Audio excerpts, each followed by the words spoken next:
Folks, Black Star Network is here. Hold no punches. I'm real revolutionary right now. Support this man, Black Media. He makes sure that our stories are told. Thank you for being the voice of Black America, Roland. Stay black. I love y'all. All momentum we have now, we have to keep this going. The video looks phenomenal. See, this difference between Black Star Network and Black-owned media and something like CNN. You can't be Black-owned media and be scared. It's time to be smart. Bring your eyeballs home. You dig?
Tuesday, September 5th, 2023, coming up on Roland Martin Unfiltered, streaming live on the Black Star Network on the 5th anniversary edition of our show. White Republicans in Alabama lose again in the federal court in their bid to deny voting rights to black voters. We'll tell you exactly what happened today and what is next. Tennessee Representative Justin Pearson will be here to discuss last week's scuffle with House Speaker Cameron Sexton, as well as Republicans' continuing attempt to stifle democracy in that state. Plus, Louisiana Republicans are mad about the Urban League of Louisiana's participation in Thursday's gubernatorial debate. They're calling for all Republican candidates to boycott the debate because they believe the Urban League's involvement raises questions about impartiality. How? Also, Deion Sanders shuts everybody up with Saturday's upset win over TCU. We'll show you the post-game news conference and break down why folks are surprised by the defeat. Plus, we have some other folks joining us who were with us in our first show 5 years ago. We'll take a look back and talk about, again, the critical issues we're facing. And two of the guests, it's amazing, one of the guests is still battling the Texas legal system. It is time to bring the funk. I'm Roland Martin Unfiltered on the Black Star Network. Let's go. He's got it. Whatever the miss, he's on it. Whatever it is, he's got the scoop, the fact, the find. And when it breaks, he's right on time and it's rolling. Best believe he's knowing. Putting it down from sports to news to politics. With entertainment just for kicks, he's rolling. It's on go, roll, y'all. It's Roland Martin, yeah. Rolling with Roland now. He's funky, he's fresh, he's real, the best, you know he's Roland Martin now.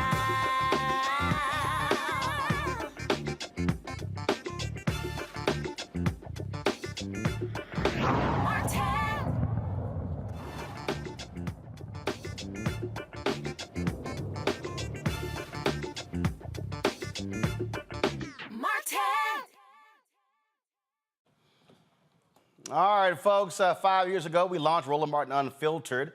A lot has changed since then, and so we'll be taking a look back, including having a couple of guests who were on our first show. Reverend William Barber is going to be here to talk about what they have, upcoming plans they have in Florida. But also, remember the sister out of Texas who was thrown in jail for illegally voting or trying to vote? She was on our first show, and she is still battling the legal system there. She will be joining us again. Absolutely crazy. But before we lead off tonight's show, though, what happened in a federal court? The Fifth Circuit, a three-panel, rejected the efforts by Alabama and their new maps. Basically, they were like, what the hell y'all doing? We told y'all to redraw the maps, but since y'all can't redraw them, we're going to appoint a special master to redraw the maps to include 2 districts where black voters can elect candidates. Remember, in June, the Supreme Court affirmed the trial court's ruling that struck down Alabama's 2021 map and required a new map that would no longer illegally dilute the power of black voters in that state. The initial map denied black voters an opportunity to elect candidates in all but one of 7 districts. Now, right now, there are 6 Republicans and 1 Democrat. Congresswoman Terry Sewell is the only Democrat in the state, the only African-American. Now, mind you, black voters make up 27% of the voting age population in Alabama. So, what did the white Republicans in Alabama do? They convened in July, were like, what the hell? We're going to create new maps and still ignore the Supreme Court. Why? Because they're hoping they can pick up 1 vote that will hear this new case and the Supreme Court will overturn it. That's really what their plans are. But this three panel said, nah, we're good. And they were not happy at all that they've ignored the courts. The Legal Defense Fund's political participation fellow, Brittany Carter joins me now. Brittany, glad to have you here. So again, this is literally white Republicans in Alabama saying, damn the Supreme Court, we're going to just roll this map out and again, hope to pick up 1 conservative justice who will agree with them because they really want to invalidate all of the Voting Rights Act. Hi, Hi, Roland. Thanks for having me on. I think that the framing of what's happened in this case in terms of the history of, us bringing this case and us winning in the Supreme Court and us being back here today with another ruling from this 3-judge panel, which says the same thing that they affirmed in our favor in January of last year is exactly right. You have it exactly right. I mean, one of the reasons that we won today is because nothing has changed. We were right in January 2022 when we first won a preliminary injunction and got these racially discriminatory maps thrown out. And we were right when the Supreme Court ruled in our favor in June and said, yes, these maps are in violation of Section 2 of the Voting Rights Act. And we're right today. And so Alabama, as you've mentioned, is going to, continue to bring the same argument in hopes that they can arrive at a different outcome. But I think that the district court's 217-page opinion that they released today, essentially saying exactly what you just summarized, which is, hey, you didn't do the exact thing that we told you to do and that the Supreme Court told you to do, really exposes what's going on here. So what's next? Because, again, we're talking about the Fifth Circuit. We're not talking about folks who are moderate, very conservative, and Republicans. They're asking for the full Fifth Circuit to hear their appeal. What's the likelihood? Well, actually, we're right. So this panel is the Northern District of Alabama, so it's not the Fifth Circuit. And since it has to do with, it's in the Fifth Circuit, but it's not. It wasn't heard in the Fifth Circuit appellate. Okay, court. got it. And so what happens next, though, is likely, Alabama, this is probably breaking news, but Alabama has already filed their notice of appeal to the Supreme Court. And so it will go back to they're appealing back to the Supreme Court because procedurally, just how it works in terms of Section 2 cases that are heard before 3-judge panels, they are appealed directly to the Supreme Court. So Alabama is literally seeking the exact same outcome as not as in June, but as what happened a year and a half ago. And what we're talking about here, this is not just Alabama. We have the Louisiana case. We have the courts that overturned the Florida case as well. And so, there's the potential to literally pick up 4 to 5 black seats in the South. Mm-hmm. Right.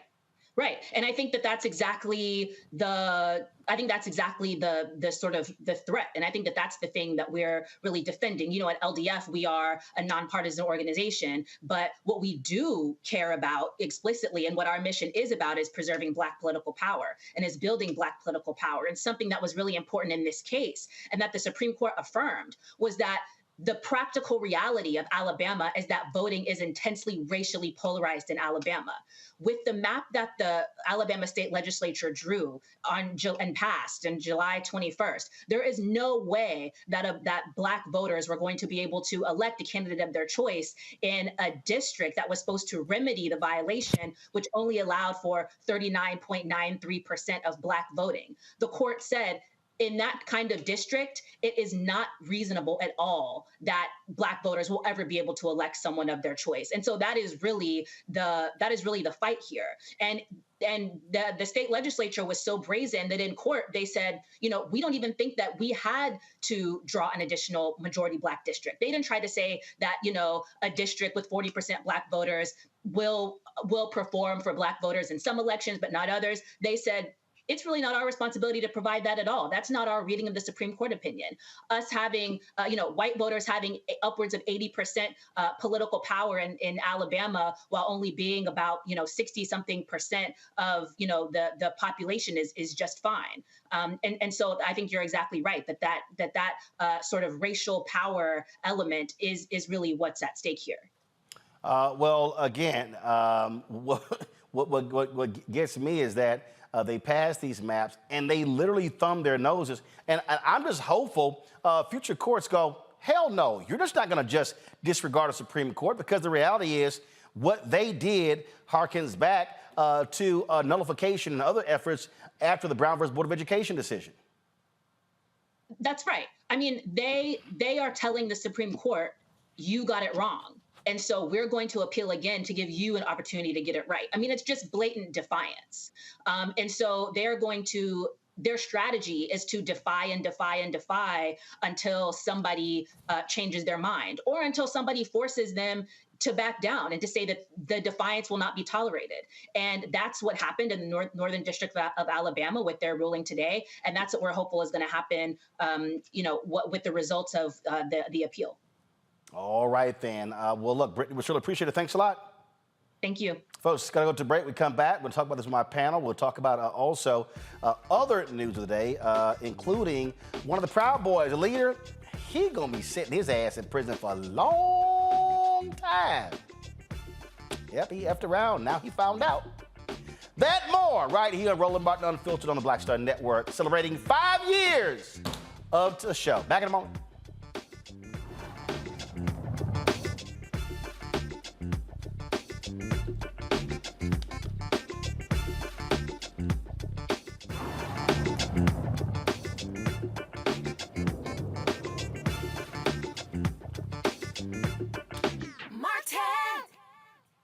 On the next Get Wealthy with me, Deborah Owens, America's Wealth Coach, Black women are starting businesses at the fastest rate than any other segment. However, finding the funding to build them is challenging.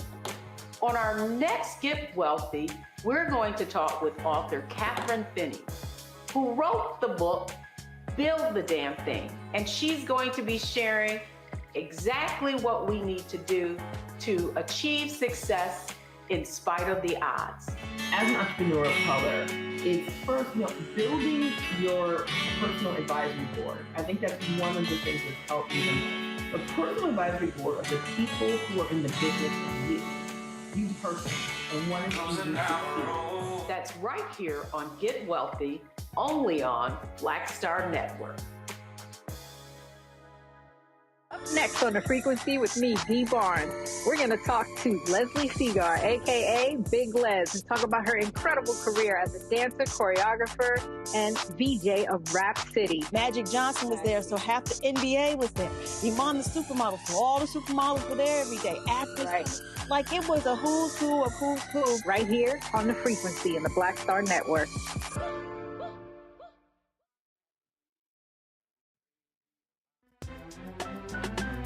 I'm Faraji Muhammad, live from LA. And this is The Culture. The Culture is a two-way conversation. You and me. We talk about the stories, politics, the good, the bad, and the downright ugly. So join our community every day at 3 p.m. Eastern and let your voice be heard. Hey, we're all in this together. So let's talk about it and see what kind of trouble we can get into. It's The Culture, weekdays at 3, only on the Black Star Network. Hey, it's John Murray, the executive producer of the new Sherry Shepherd Talk Show. This is your boy, Earthquake. And you're tuned in to Roland Martin Unfiltered.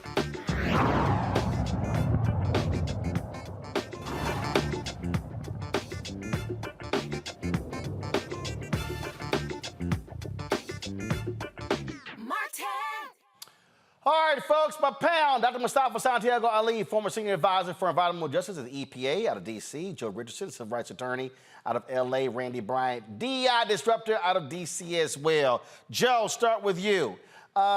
Courts normally don't take it well when they order something and the folks fighting it goes, y'all can kiss our ass, we just gonna ignore you.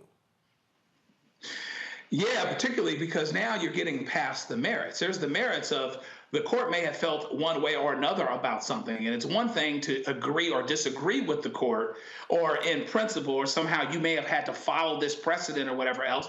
The Supreme Court might not have necessarily been crazy about this particular case passing muster, but it did, as well as the lower court. But now you have specific instructions to do something and you're not doing it. So it's not just a matter of how we may have felt about the previous decisions and the merits of it, and we followed the law to get to a certain place, but now you're in open defiance of us aside from the issue itself. So that doesn't look good. Doesn't sound good. And I would like to think that it's not going to be something that's going to end up benefiting them. They're going to keep trying to knock on the door, though. There's going to have to be something emphatic said that's going to, at the top, at the Supreme Court, whether it will probably potentially deny hearing this case, right? And then it goes to the next place. They take it wherever they can go. But there's going to have to be something emphatic that lets them know that, no, we've gotten to the end of the road here, and we're going to have to do something that complies, or that what the lower court did, we agree with, and therefore the special master will do what they need to do, and then we will just go from there. They're getting advice, Mustafa, from conservative lawyers in Virginia area, in D.C. area, saying, hey, trust me, let's do this. We think we can pick up one. Because remember, if 5 justices say, let's hear their case, they got to hear it. That's what they're hoping. Mm-hmm. Yeah, well, you know, there's a hubris that exists in the Republicans there in Alabama, where they continue to believe that if they ignore or if they say what you're going to do about it, that they can continue to push the agenda, if you will. For in some instances, it's a matter of trying to run out the clock to be able to get more support. On the other side of the equation, they continue to look for the opportunities so that they can move forward with this nonsensical agenda that they currently have. But it goes back to the arrogance that exists inside of the Alabama Republican Party to be able to say, as you mentioned earlier, to thumb their nose at the court. See, Randy, what happened before, what happened last year, Alabama and Louisiana, it's happened in other places as well, where the court's like, oh, sorry, we got to stop the legal proceedings. There's no time to redraw the maps. Well, Louisiana, that was an absolute lie. They passed it very early. They could have redrawn it. So now what this federal panel is saying is, okay, this has to be done now in anticipation of the 2024 election. The Republicans hold a very slim margin in terms of controlling the House. So what's freaking them out, first of all, what's freaking Alabama out is that right now there are 7 congressional seats, 6 Republican, 1 Democrat. They have to do these 2. It's a guaranteed Democrat seat. So now you're going to go from 6 to 1 to 5 to 2. And the Opportunity District, they could lose that one. So all of a sudden, it could be 4-3. So that could be a pickup of 2 seats for Democrats. They get those 2 back in Florida, that's 4. They get that 5th in Louisiana, that's 5. We already see what's happening in New York State. Bottom line is, Dems could very well pick up from 5 to 10 seats just in these 4 states. And they're very aware of that. The conversation you just had, running through the numbers, the possibilities, and how they can lose power is exactly why they are making the moves they're making. And what is sad about it is that they absolutely believe that they may be successful because they have been. They have played these tricks for quite some time. This is the trickery and the fuckery of the party, and they believe that they will be successful again. And so it's important that everyone is paying attention to what they are doing, because they could be, and that's what makes me nervous. We have to stay on top of it. Also, you know, what lawyers always are advising, especially big firm lawyers are always advising people to do, is just inundate with so much paperwork and lawsuits that something does slip through and gets lost. So it's concerning, and I'm happy that we're all paying attention to it. And Joe, look, I mean, you see the constant legal battle. You see, you know, all of these different cases and how Republicans are just driving themselves crazy because they keep losing. They lose and lose and lose. And so, you know, they can't stand Mark Elias. They can't stand a lot of the rest of these people. We even see what's happening in Wisconsin, where the Republicans are literally threatening to impeach a Supreme Court justice who was just elected, who hasn't ruled on one case because she may rule against them in an abortion case, a gerrymandering case, voting rights case. I mean, these people are sick and demented. And here's what's crazy. All it requires for it in the House is a simple majority vote. But what's crazy is they could not even have a trial in the Senate and leave her in limbo, and it'd be 3-3 in Wisconsin Supreme Court. This is how demented they are with using power, and folk got to understand they ain't playing by no rules. Yeah, and that's what I was getting ready to say. They're not particularly strategic as it pertains to the rules themselves, arguing the law, et cetera. Right now, where they feel like they have numbers, like the Supreme Court, for instance, they're going to throw everything they can up against the wall. And, you know, give them credit. They've had some success with that, whether they should or not. Then, when you don't have the numbers, you do things to affect the numbers. Voter suppression, telling the woman on the Wisconsin Supreme Court that she shouldn't hear a case because there's a potential that she doesn't come out for them. You try to do other things. It's not about actually, if you read the Voting Rights Act, if you had the background as pertains to these laws, these things that were argued on my very first day here a year ago, we were talking about that case because that Alabama case had gotten argued that day. I believe that was Ketanji Brown Jackson's first day. And so, if you actually read the law and what it was meant to do or whatever else, they're actually standing, they being, in this case, it was Ketanji Brown Jackson, and it ended up being the court majority, standing on the right side of it historically and how the law is broken down and been interpreted. But they're not interested in that. They're interested in driving around that. If we don't have numbers, do what we need to do to have numbers. If we do have numbers, not be specifically strategic about what we throw up against the wall, just throw up against it. That's why they're trying again. And I can't fault them for trying again either, because they've had some success. But ultimately, if they're going to have to be more strategic and more thoughtful in terms of what the law actually says, then they have the potential to have some problems, potentially in situations where there's potential for them to be outnumbered. And so they're very, very concerned about that. To your point, a seat here, a seat there makes the difference in Congress, and they're already outnumbered as it pertains to people. But they want to make sure that they're ahead in congressional seats, et cetera, and their redistricting and gerrymandering and things like that are the things that help them to do that. That's why they hold on so tight. Go to my iPad. Mustafa, this is what Politico wrote. The three-judge panel, Circuit Judge Stanley Marcus, who has been appointed to post on the federal bench by both Presidents Ronald Reagan and Bill Clinton, and District Judges Anna Manosco and Terry Moore, both appointees of Donald Trump, rejected the arguments of Alabama. Quote, the law requires the creation of an additional district that affords black Alabamans, like everyone else, a fair and reasonable opportunity to elect candidates of their choice, the judges ruled. The new map plainly fails to do so. They also said they did not need to give the legislature another chance to redraw the map, saying there is no need to provide a second bite at the apple after state lawmakers made no effort to comply with the Voting Rights Act. These are three Republican judges that rejected the appeal of these white conservatives in Alabama. Well, any judge who truly cares about the law, who truly cares about democracy, knows that they have to stand up and push back against the injustice that's happening there in Alabama. So, they're doing the right thing in this particular instance. If the Republican Party had better policies, they wouldn't have to always try and rig the system to move the goalpost, if you will. They would be able to actually compete on a level field, but they don't have the ability to do that because their policies are out of step with the majority of America.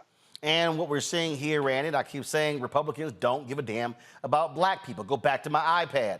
This week, they're going to be hearing a case in Georgia, a similar lawsuit to the one in Alabama and Louisiana. So we're now talking about, you could see pickup of black seats in Georgia, Louisiana, Florida, Alabama. White Republicans are going, what the hell happened to us controlling the South? Right.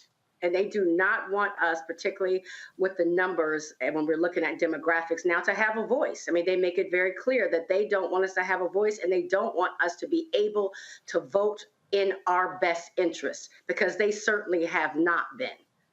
Well, speaking of not having a voice, coming up next, we'll talk to Tennessee Representative Justin Pearson. Republicans have been doing their best to shut down any dissent in Tennessee. Now, one of the Tennessee three, she's running against Senator Marsha Blackburn in Tennessee as well. We'll tell you about that as well. We talked to Representative Justin Pearson. Folks, if you're watching on YouTube, hit the like button, okay? Hit the like button. You can keep commenting. Also, download the Black Start Network app. Of course, we launched Black Start Network September 4th, 2021. You can get the app, Apple phone, Android phone, Apple TV, Android TV, Roku, Amazon Fire TV, Xbox One, Samsung Smart TV. It's important for you to join our Bring the Funk fan club. Trust me, your dollars matter. Allows us to do what we do, travel across this country, covering the stories that matter to you. See, if you have not joined our fan club since we launched, about 24,000 people have contributed to this show.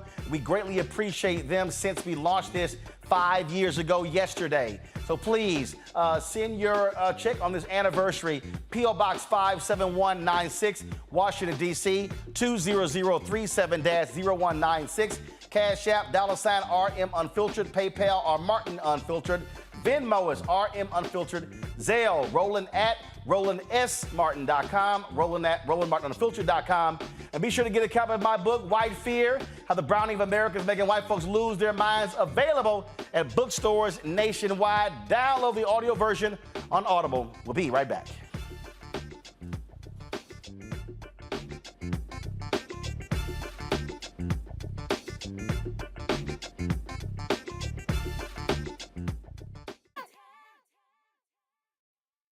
On a next, A Balanced Life with me, Dr. Jackie, we're going to be talking about common sense. We think that people have it, know how to use it, but it is something that people often have to learn. The truth is, most of us are not born with it, and we need to teach common sense, embrace it, and give it to those who need it most, our kids. So I always tell teachers to listen out to what conversations the students are having about what they're getting from social media, and then let's get ahead of it and have the appropriate conversations with them. On a next, A Balanced Life with me, Dr. Jackie, here at Black Star Network.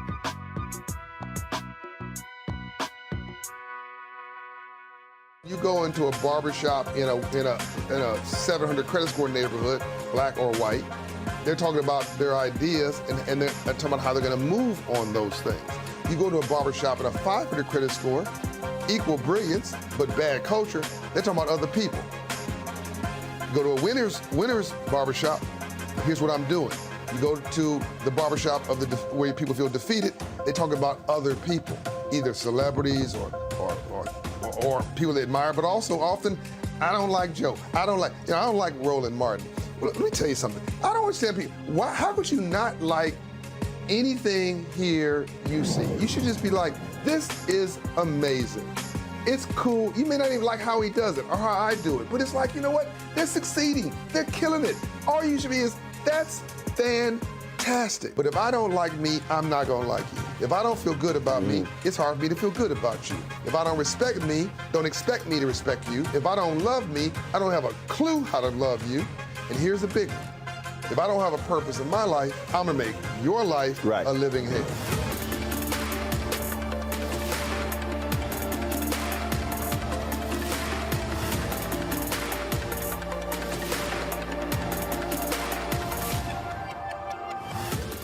Hi, I'm Jo Marie Payton, voice of Sugar Mama on Disney's Louder and Prouder Disney Plus, and I'm with Roland Martin on Unfiltered.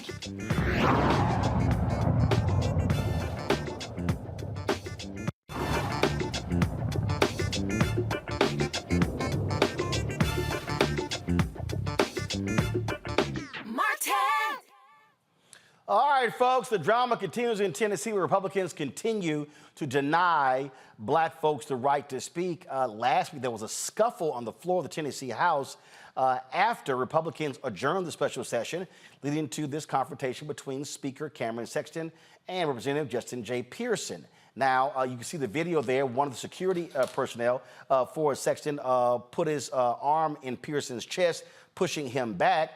Sexton tried to claim that it was Pearson who started it all and brushing up on him. Well, joining us right now is Representative Pearson. Glad to have you back on Roland Martin Unfiltered. Boy, they don't like you black folks down there, do you? They ain't fond of y'all. Listen, we are still dealing with the issue of white supremacy and its abuse of power.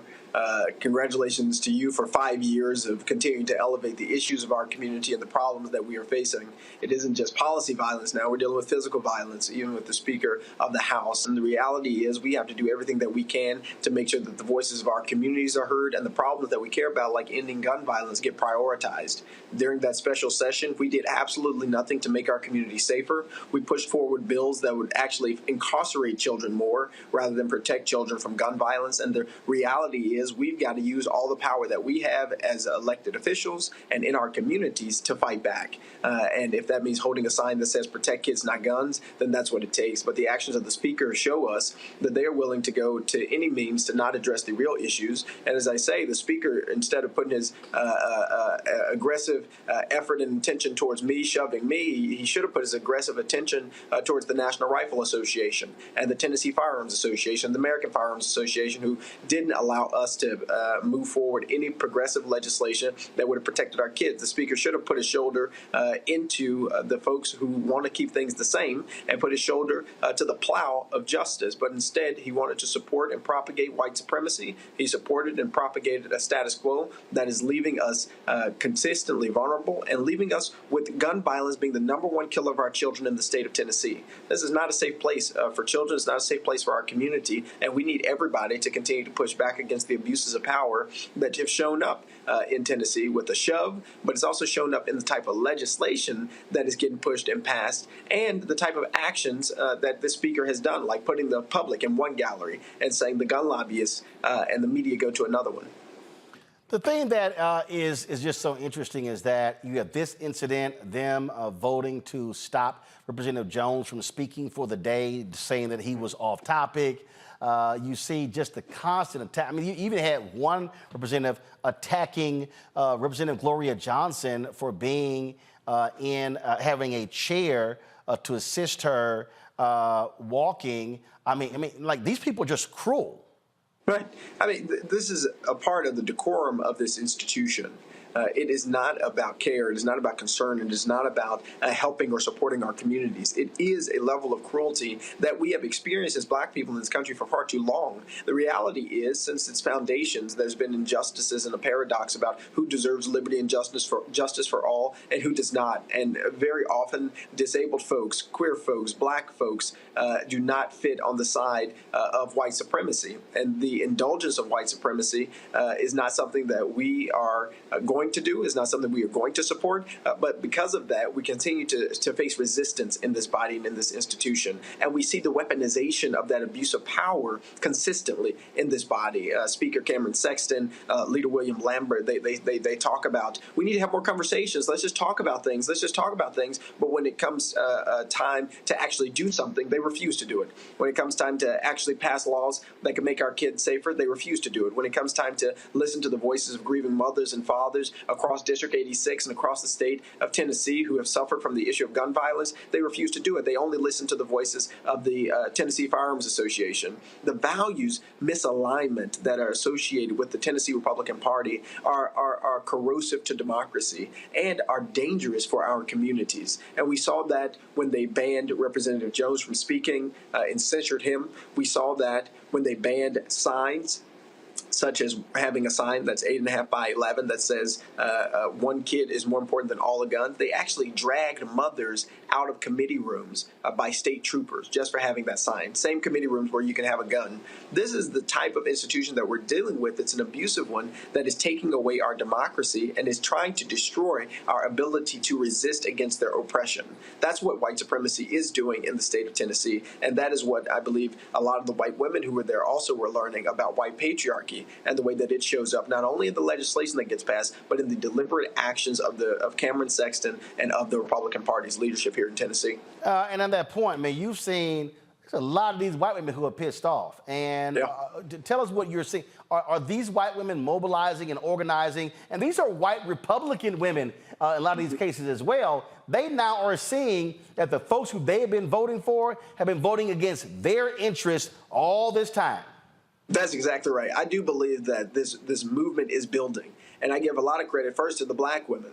The Black women who have suffered from the issue of gun violence by having to bury their loved ones and their children, having to go to the state capitol and be turned around for so many years, for decades even. There have been so many Black women who have been organizing, mobilizing, and working to activate the public to the consciousness about the danger of gun violence in our communities, while the NRA kept cutting checks and the Tennessee Firearms Association kept cutting checks to these elected representatives and not hearing them. And as this movement has grown and as through the tragedy, unfortunately, of the Covenant School shooting in Nashville, there has been a moment of recognition, I think, for a lot of the wealthier white women in particular who were directly impacted by that tragedy to realize that they have been silent on this issue that has been impacting Black communities for a very long time, that has been impacting Black mothers for a very long time. And it is now creating what Heather McGhee calls the solidarity dividend, right? Where you are getting a coalition of people who others might not say should get along, of really wealthy white women who can send their kids to these very expensive private schools, who are saying, now now it's time for us to be in this fight alongside the Black community and Black mothers who have been grieving, who have been mourning for a long time. And so they are from over 20 to 30 counties. They showed up at the special session demanding that their leaders do something differently. Not only that, they're raising money. I think over $300,000 has been raised by Voices for a Safer Tennessee, and they are actively letting representatives know that they're going to have a PAC and they're going to they're coming for seats. And I believe it is because they are seeing how this institution works, and it shouldn't have to take for people to be so proximate to tragedy for them to get involved and to get engaged. And sometimes that is what happens, and that is what it is taking. And in this moment, I really do believe our movement is growing and building in Tennessee in a way that is going to see change happen. Quick round of questions. I know you don't have much time. Randy, you first. Go. Thank you for all the work you're doing out there, and I'm sorry that it's almost turned into a WWE and not they're not handling you decently. What now? I mean, what are your next steps to ensure that they are listening to you in this very important issue of gun violence? I mean, we have to continue to build this movement, and that's been our effort since day one. We send everyone to go to votejustinj.com. We send updates and emails, and we'll be building out our district office here over the next several weeks and several months, because January is coming. We're going to be back in session the first week of January, and we're going to see a lot of legislation that I'm going to put forward, my colleagues are going to put forward to help make our community safer. You know, gun violence shouldn't be a partisan issue. No one should die from gun violence, whether you're a Republican, whether you're a Democrat. This is just not the world that we should be living in, and it's not the world we should want for our children, our grandchildren, our loved ones and relatives to inhabit. And so we're going to continue to build our movement, and we're going to continue to get people to go to the Capitol, to speak at committee meetings, to show up in the galleries, to show up outside marching and protesting, and we're going to get people to show up to the polls because a lot of these people must go. Mustafa. Justin, you know, I'm continuing to pray for you. I'm curious, you know, with there in Tennessee, the vast majority of people are for red flag laws. They're for making sure that we're doing these background checks, and they're also for us raising the age of someone being able to have a gun from 18 to 21. What do folks do who are outside of the state of Tennessee to best support you and the movement that's currently going on there? Yep. Thank you, Dr. Mustafa. I appreciate your leadership on so many things, especially the environmental justice movement. But I think we have a lot to learn from that movement in particular, which is that you continue to build solidarity. And to win, it isn't just going to take people in Tennessee. It's going to take the awareness of people like Roland Martin and others from around the country like yourself to keep paying attention. State legislatures are the places where our democracy is dying. They are the places where millions of people's lives are being changed in very dramatic and traumatic ways. And if we stop paying attention, that is going to be how they are able to operate without any accountability. But for folks who are outside of the state, please continue to give money, right? Myself, Representative Jones, Representative Johnson, as was alluded to, is running for U.S. Senate. That's one way to participate. And the other is you can still make phone calls. You can still send emails. You can still be a part of the movement if you are not living in the state of Tennessee. But no one can be on the bench at this moment in time in America's history. We cannot afford for anyone to be on the bench when it comes to gun violence, killing our children, when it comes to our planet dying because of climate change. We need everybody to be active and engaged in this moment and in this time. So you can go to votejustinj.com. You can join our team, join our movement as we continue to build and as we continue to fight back against the oppression that we're experiencing here. Joe? Brother Pearson, appreciate the work that you're doing. And even though your focus is local, we clearly have national implications. And this is a rallying cry, becoming a rallying cry, and has been for a long time for a lot of people. So how do you strike that balance between being a local representative, which you are, but also understanding that this is a moment where everyone is paying attention and where this is a national issue, and because of it, it's going to rally people nationally, and how can they help one another? Yeah, I mean, we have to have this thing be national, right? It has to have implications across the country, because when you have people who are being oppressed in any part of our states, in any of our states, when you have people who are being oppressed in any parts of our community, when we see democracy being degraded and eroded in place of mobocracy, that is a risk to all of us.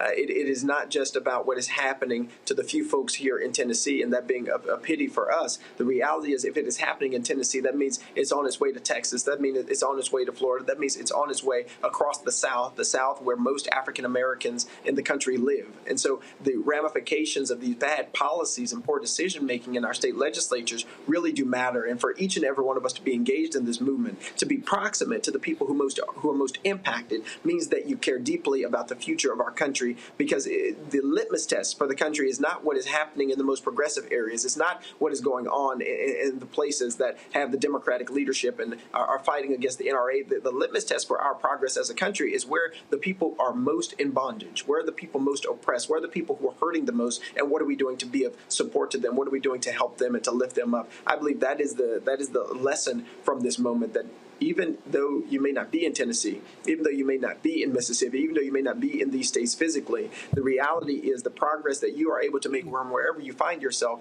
is based upon how far the people who are in the most oppressed places are progressing, which is why everybody has to be engaged in this fight. Representative Pearson, always great to have you. Thanks a bunch. Keep up the good fight. I appreciate you. Let's keep going. Yes, sir. Thanks a bunch. Folks, we come back. We're going to talk about the continuing fight for democracy. We're going to show you that ad Representative Gloria Johnson dropped today. We'll show you a couple of others. Also, Republicans in Louisiana, they're not happy that Urban League of Louisiana participated in a gubernatorial debate. What they crying about. Also, we got a lot of stuff to talk about. Leader the Proud Boy, a Hispanic dude, his punk ass going to prison for a long time. You got your wake-up call, didn't you? Also, folks, I am sick and tired of these damn baby reveal. I'm sick of them.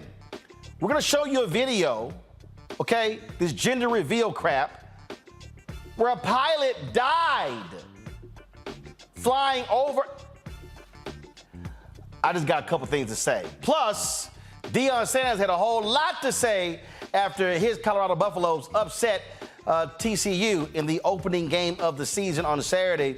We'll have that as well for the post-game news conference. Lots to talk about, plus Reverend William Barber. It's a whole bunch going on the 5th anniversary show, and plus India Ari. She put this great song. I loved it, and the words really spoke to really what our mission here is, Roland Martin Unfiltered. So I told her I'm going to play that video at the end of today's show. Y'all don't want to miss that as well. Lots to break down. You're watching Roland Martin Unfiltered right here on the Black-owned Black Star Network.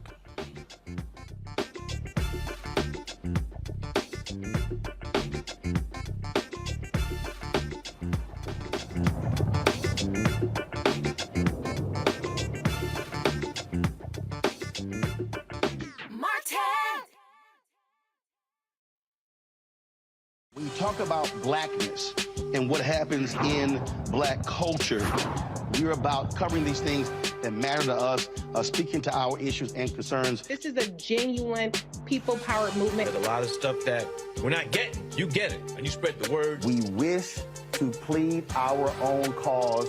Too long have others spoken for us. We cannot tell our own story if we can't pay for it. This is about covering us. Invest in black-owned media. Your dollars matter. We don't have to keep asking them to cover our stuff. So please support us in what we do, folks. We want to hit 2,000 people, $50 this month, raise $100,000. We're behind 100,000, so we want to hit that. Y'all money makes this possible. Checks and money orders go to P.O. Box 57196, Washington, D.C. 20037-0196. The Cash App is $RM Unfiltered. PayPal is R Martin Unfiltered. Venmo is RM Unfiltered.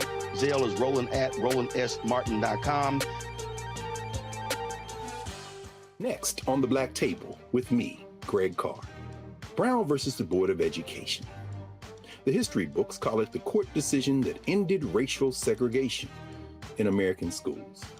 But a brand new book, Jim Crow's Pink Slip, uncovers a devastating unintended consequence of that 1954 Supreme Court decision.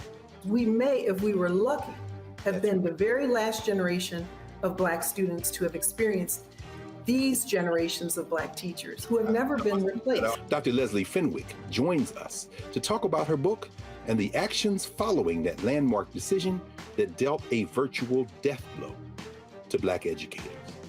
That's next on the Black Table, right here on the Black Star Network.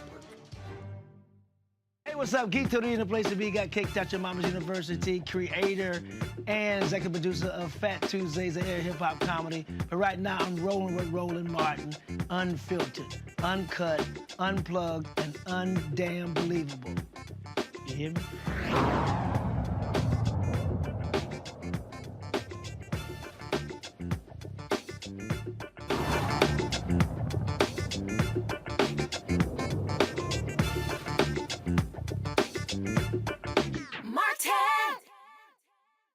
So I told you about this continuing fight for democracy. Gloria Johnson, of course, who's representative there in Tennessee, announced today that she's running for United States Senate against that nutcase Marsha Blackburn. Here's a video that she dropped.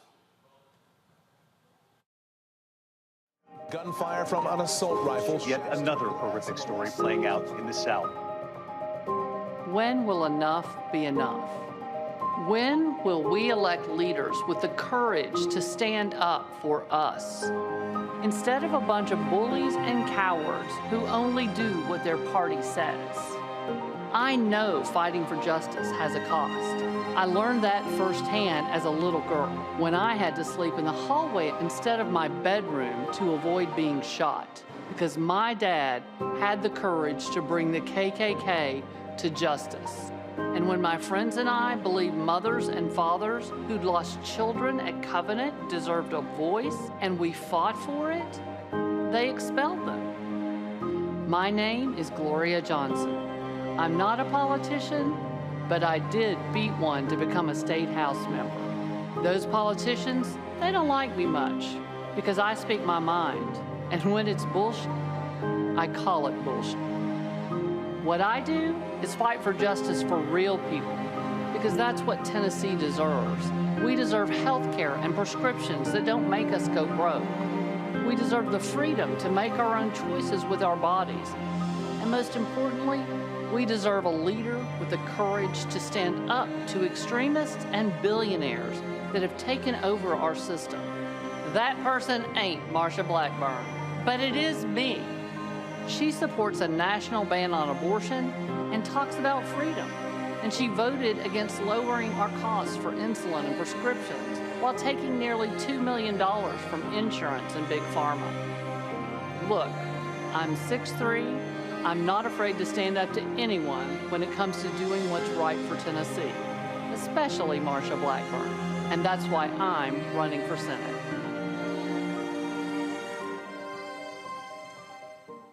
I like pissed off white women. All right, Fair Fight dropped this video here. I thought this was really interesting. I want to show y'all this one as well. America was founded on a dream of freedom, one that has yet to come true. It was freedom for some, freedom for the few, until we, the people, rose up and came together. From the Underground Railroad to Standing Rock, from Stonewall to Selma. We've pushed America towards that dream of freedom again and again and again. But there have always been those who use fear and division to cling to power. Now, once again, they are threatening to take away our freedoms, to control our own bodies, to vote and have the will of the people prevail, to love who we love. Progress often seems impossible. The truth is, we decide what's possible. You decide what's possible. We can build a country where all of us are free to thrive, a place where equality, justice, and liberty are real. And someday, when the next generation asks what we did in this moment to protect our freedoms, we'll be able to say everything we could.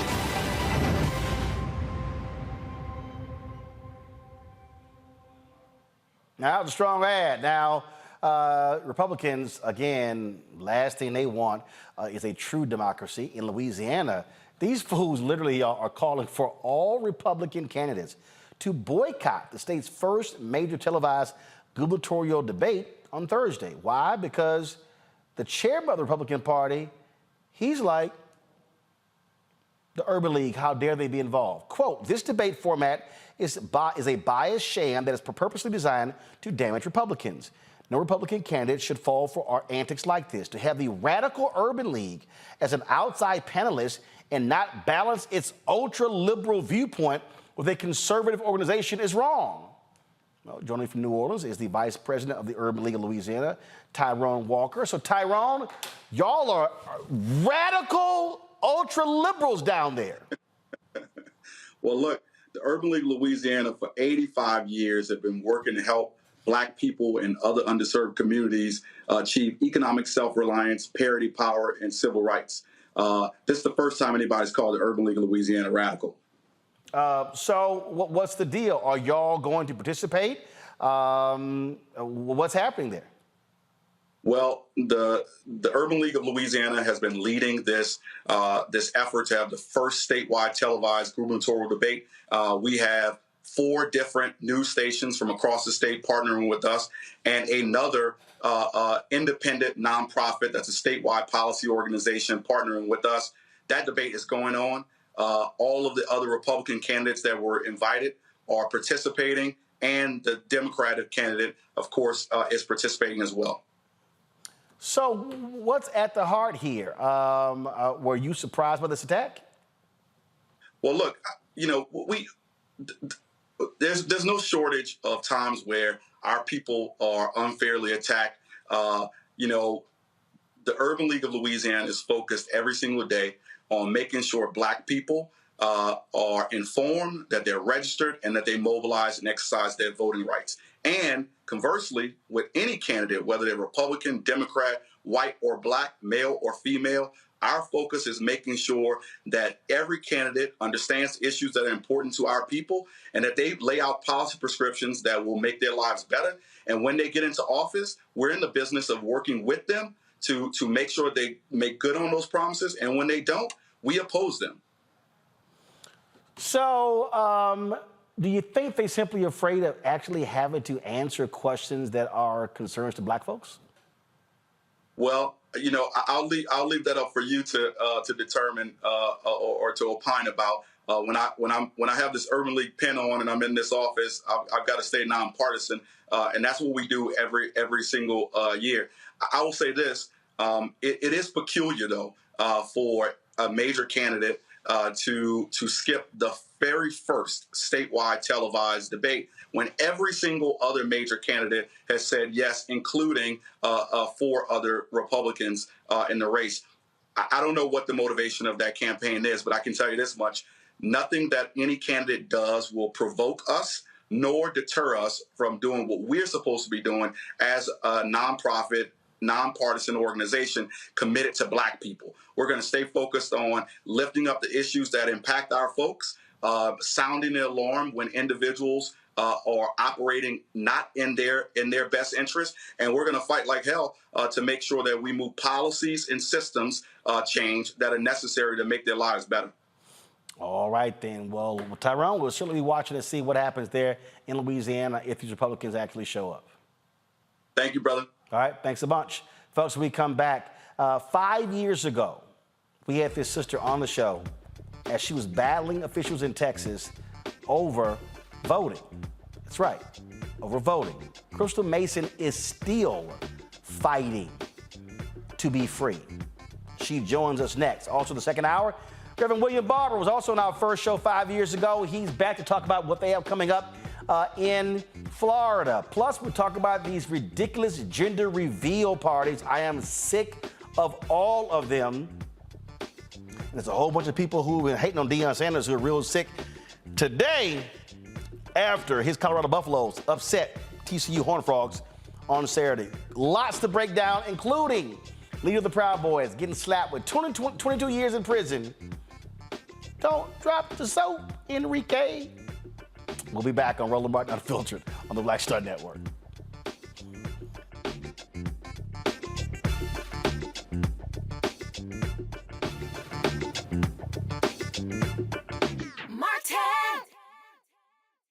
hatred on the streets. A horrific scene, a white nationalist rally that descended into deadly violence. White people are losing their damn minds. As an angry pro-Trump mob storms the U.S. Capitol, we've seen shooting. We're about to see the rise of what I call white minority resistance. We have seen white folks in this country who simply cannot tolerate black folks voting. I think what we're seeing is the inevitable result of violent denial. This is part of American history. Every time that people of color have made progress, whether real or symbolic, there has been what Carol Anderson at Emory University calls white rage as a backlash. This is the rise of the Proud Boys and the Boogaloo Boys. America, there's going to be more of this. Here's all the Proud Boys, Dave. This country is getting increasingly racist in its behaviors and its attitudes because of the fear of white people. The fear that they're taking our jobs, they're taking our resources, they're taking our women. This is white fear.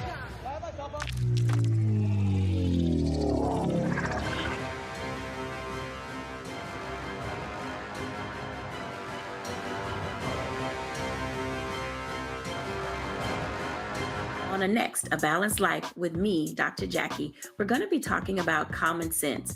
We think that people have it, know how to use it, but it is something that people often have to learn. The truth is, most of us are not born with it, and we need to teach common sense, embrace it, and give it to those who need it most, our kids. So I always tell teachers to listen out to what conversations the students are having about what they're getting from social media, and then let's get ahead of it and have the appropriate conversations with them. On the next A Balanced Life with me, Dr. Jackie, here at Black Star Network.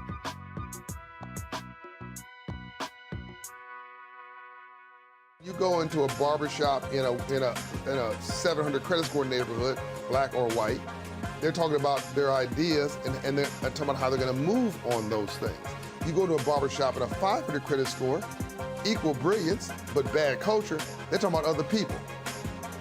You go to a winner's barbershop, here's what I'm doing.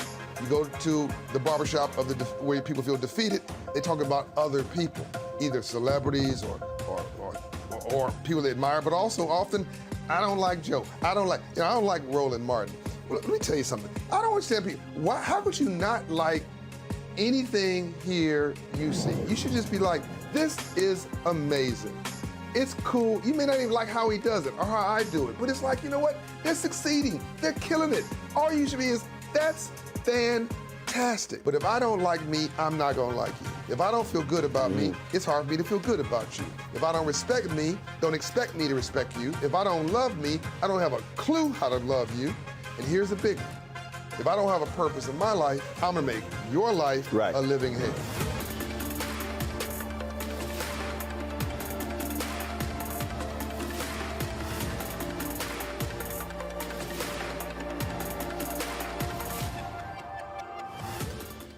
Hey, what's up, y'all? I'm Devon Frank. I'm Dr. Robin B., pharmacist and fitness coach, and you're watching Roland Martin Unfiltered.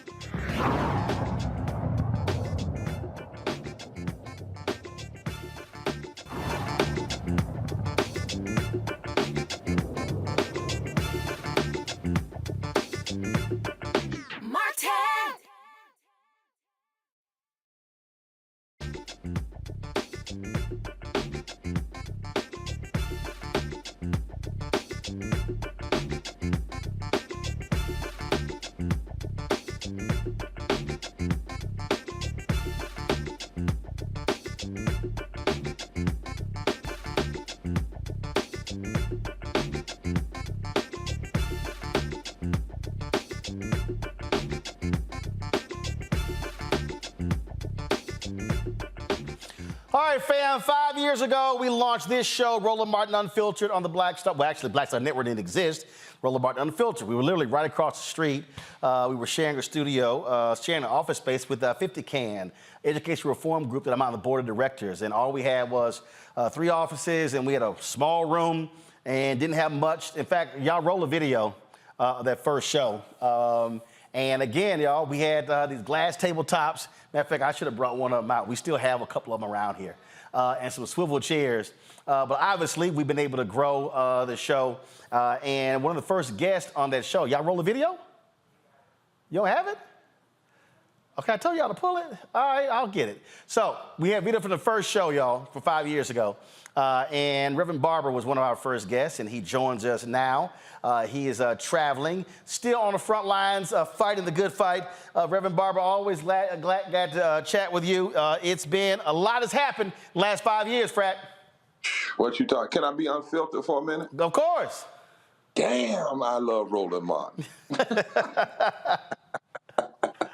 You know how it is, Frat. But I mean, man, you've been really dropping it, brother.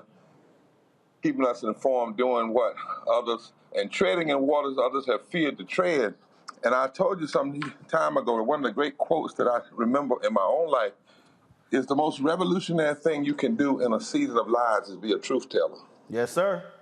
You know, that in itself is revolutionary. And Doc, you can tell the truth. I don't care if it's Republican, Democrat, me, anybody. You know, I love it when you and I are talking, and you'll say, wait a minute, let's think about this, And see, that's what real brotherhood and real friendship, is all about. And so, man, I say congratulations more so to all the people you have touched. We are better because of this show. Thank you, God, for your team. You know, they catch me anywhere and can say, look, we can get you on, because no man is an island unto himself. But, brother, thank you. And like I said, damn, I love the Roland Martin show. I hope you do too. Sir, I appreciate it. Thank you so very much. Florida, we saw what happened. Black folks there shot and killed at a Family Dollar store. This was, of course, a year after what took place in Buffalo. And pastors there don't want this thing to simply go away because the level of hate that's being projected at black folks, not just by these white domestic terrorists who are taking up arms, who killed this racist who killed these black folks, who tried to go to a HBCU first. We see the same political terrorists in the legislature, in the governor's mansion, who are targeting black people everywhere. Exactly. And you know, I'm a pastor, been a pastor 40 years. And we need to funeralize the folk. And the funerals need to be focused on the people who died, their lives, who they were. You know, that's what a eulogy is. But the funeral, after the funeral, we need a movement. You know, that's what Dr. King did. When he utilized those 4 little girls, he talked about them, who they were, what they said to us. And afterwards, they built the movement. And so what has happened is, I talked to Frank Reed, who called me the dean of the Episcopal Church down there, who's white.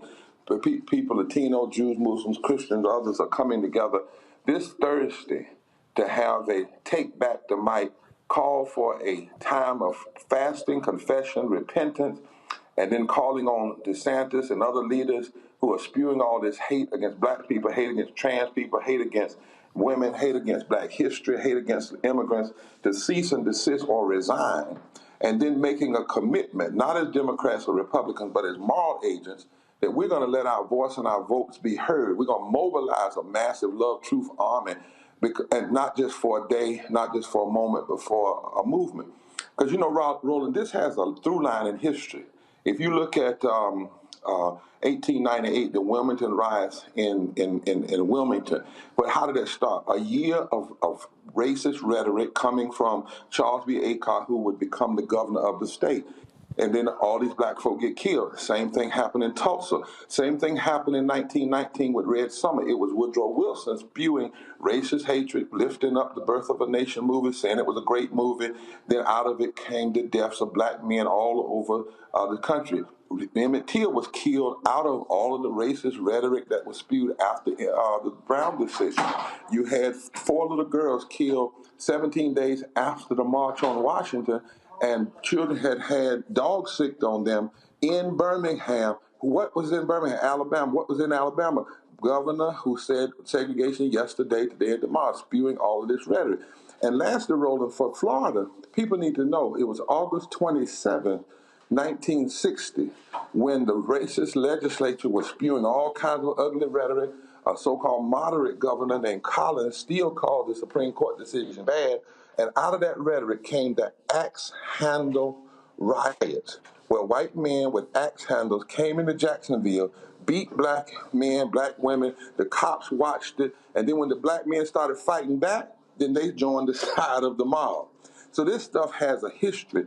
Racist, cultural wars lead to division, divisiveness, and creates an ethos and a pathology in the atmosphere that gives license to craziness. It's not to say DeSantis pulled the trigger, but you create him, Trump, all these other, you create an atmosphere of othering, an atmosphere of hatred, and it's time for us to take back the mic, Roland. And so on Thursday, the press conference, the next week, students on the 15th, the anniversary of when those 4 girls were killed, black and white are going to deliver cease and desist letters to the governor's office. And then on the 16th, 60 years and 1 day after that, we're having a massive call to action in Jacksonville at 10 o'clock a.m. And you're going to hear more about it. We want people to join us because we cannot afford to have just a moment. We've got to have a movement.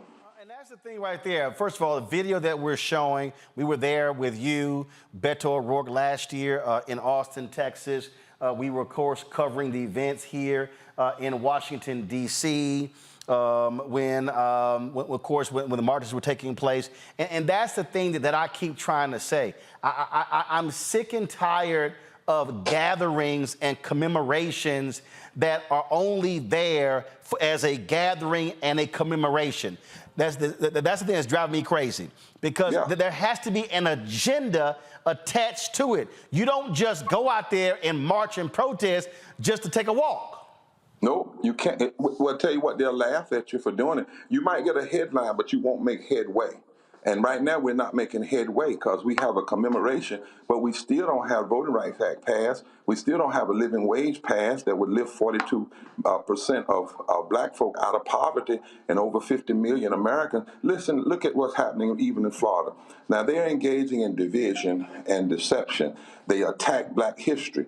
Now, guess what? DeSantis wants that fight alone. He wants us to come back, call him racist, and then know what he's going to do? He's going to pull out the 2 or 3 black scholars that he had write the program and say, why are you calling me racist? Even black people agree with this. That's the fight he wants. What he doesn't want is for us to unite together, challenge his rhetoric, and then also point out, Mr., you're a failed governor because you got 9 million plus poor people in your state. You haven't done anything to address it. You've got 4 million people in your state who work for less than a living wage. You haven't done anything to address it. You have 2.5 million people in your state without health insurance. You haven't done anything to address it. Life expectancy in Florida has gone down. You haven't done anything to address it. And when we start connecting the dots to show that the divisionists are also those who are promoting violent public policy. And see, poor people are dying. Poverty is the 4th leading cause of death now, Roland, in America, higher than homicide, higher than respiratory disease. So if you're not addressing poverty and not addressing living wages and not addressing health care, you are, in fact, engaging in a form of political murder and political violence. We have to connect that and then say to folk, let's build a movement. We're not just going to get upset when somebody attacks a Black History Court. We're going to get upset because of that and because of all the other policies they're not engaging in, how they're blocking voting rights. And we're going to rise up, stand up, organize, and mobilize around an agenda. Because listen, Roland, DeSantis only won about 1.5% of the vote when he ran the first time. Yep. He only won by about 4% of the vote when he won the second time. Living wages got more votes than him in his state. So if you organize around an agenda, it wouldn't take but 3 to 4% of poor, low-wealth voters to organize around the agenda and just say, bye, go home. Take your rhetoric and go home. You know, you can have your opinion, but you can't have the mic anymore. Go home. That's what we're going to have to do in this moment. Mustafa, question, you first. Reverend Barber, always thank you for everything that you do. You know, immorality, racism is like cancer. If you don't completely eliminate it, then it's going to continue to spread through the body. With the moral movement that you have been successful at moving forward, how do we make sure that we are weeding out, if you will, this immorality that continues to pop its head up, not just on every election season, but it seems like almost every week? Yeah. Well, you know, thank you, brother, for that question. One of the ways we got to do it is we can't just get upset when somebody is what I call obviously racist. You know what I mean? Like, for instance, when DeSantis called for, you know, changing the Black history curriculum and changing the courses, a lot of folks got upset and said, he's wrong. I did several speeches in Florida, one to the Black Caucus, and said, I'm a little concerned that we didn't get upset until then, because he was racist before then. They said, what do you mean? I said, racism is about policy. This man blocked living wages in Florida. That's racism. Because when you block living wages, you are blocking over 54% of black folk in Florida that would come up out of poverty if they had a living wage. You see what I'm saying? If you block health care, that's a form of racism. Because when you disaggregate the numbers, black folk are more likely not to have health care than other people. So if we're going to deal with racism, let's deal with it in its fullness, not just when it's somebody calls you the N-word or somebody goes after a Black History Court. You know, Ibram Kendi said in his book, Stand from the Beginning, we have to understand race is the child of racism, not vice versa. It wasn't that folks woke up one morning and decided they wanted to hate black people. They woke up and decided they wanted all the money. They woke up and decided they wanted all the power. They woke up and decided they wanted to get resources free. And then they came up with a system of race in order to have a people that they could suppress, oppress in order for economic power. We have to make sure that we root it out in every area, not just in the obvious. And we have the power to do it because if we build fusion coalition, that's what I keep trying to say to folks, is if we build an agenda that's an anti-racist, anti-poverty agenda, and we say here are 5 areas: poverty, racism, environmental devastation, denial of health care, the war economy, the false moral narrative, religious nationalism, and we all gather around there and call everybody, whoever you are. We don't lessen the race critique, we broaden the race critique. Then we can build what Dr. King said in '65. He said the greatest fear of the racist Southern oligarchy was for the masses of poor Negroes and masses of poor white folk to find a way to come together and build a political voting bloc that could shift the economic architecture of the nation. We have that power in our hands right now. That's why we can't just have moments anymore. We've got to build movement. Randy? It's such an honor to be talking with you and learning from you. I wanted to know, what would you say to the people that say really the moral thing to do is stop talking about race altogether and just focus on the poverty issue? They say instead of being anti-racist, let's just not talk about or point out race whatsoever. They actually think that it's racist to talk about racism. Well, that's not moral. That would actually be immoral, because, see, racism is a form of heretical ontology. That is, racism suggests that God created things this way. And if you don't talk about it and challenge it, then you're agreeing with God created things to be like this. You don't have to say race or class. You can say race and class.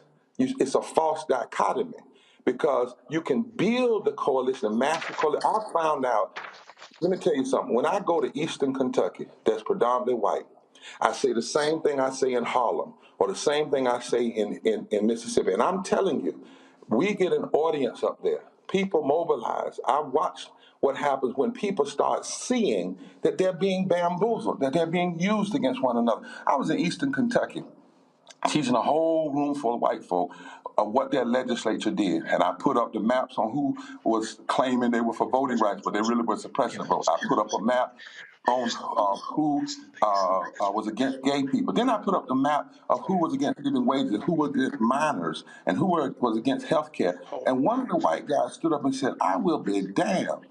We are being played against each other. I said, that's my point. And now what are you going to do about it? And we worked in 8 counties, and 5 of them flipped from so-called red counties to more bluer counties, and they sent home an extremist Republican governor in Kentucky and elected a new governor. This works, but you got to work it. So no, I don't agree that you got to stop talking about race. You got to connect the dots. That's why Dr. King, before he died, he said 3 things: poverty, racism, militarism. You have to address those triune evils together and not separately. We say racism, poverty, ecological devastation, denial of health care, the war economy, and the false moral narrative, religious nationalism. Those are the 5 interlocking injustices we must build a multiracial fusion coalition around. And guess what? It doesn't take Oh, everybody. There's not a state in the South where if you mobilize 20% of poor and low wealth voters who have not voted, you can't change and control elections. It's 19% in North Carolina, it's 12% in South Carolina, it's 8-9% in Georgia, it's 4% in Florida, it's 1% in Michigan.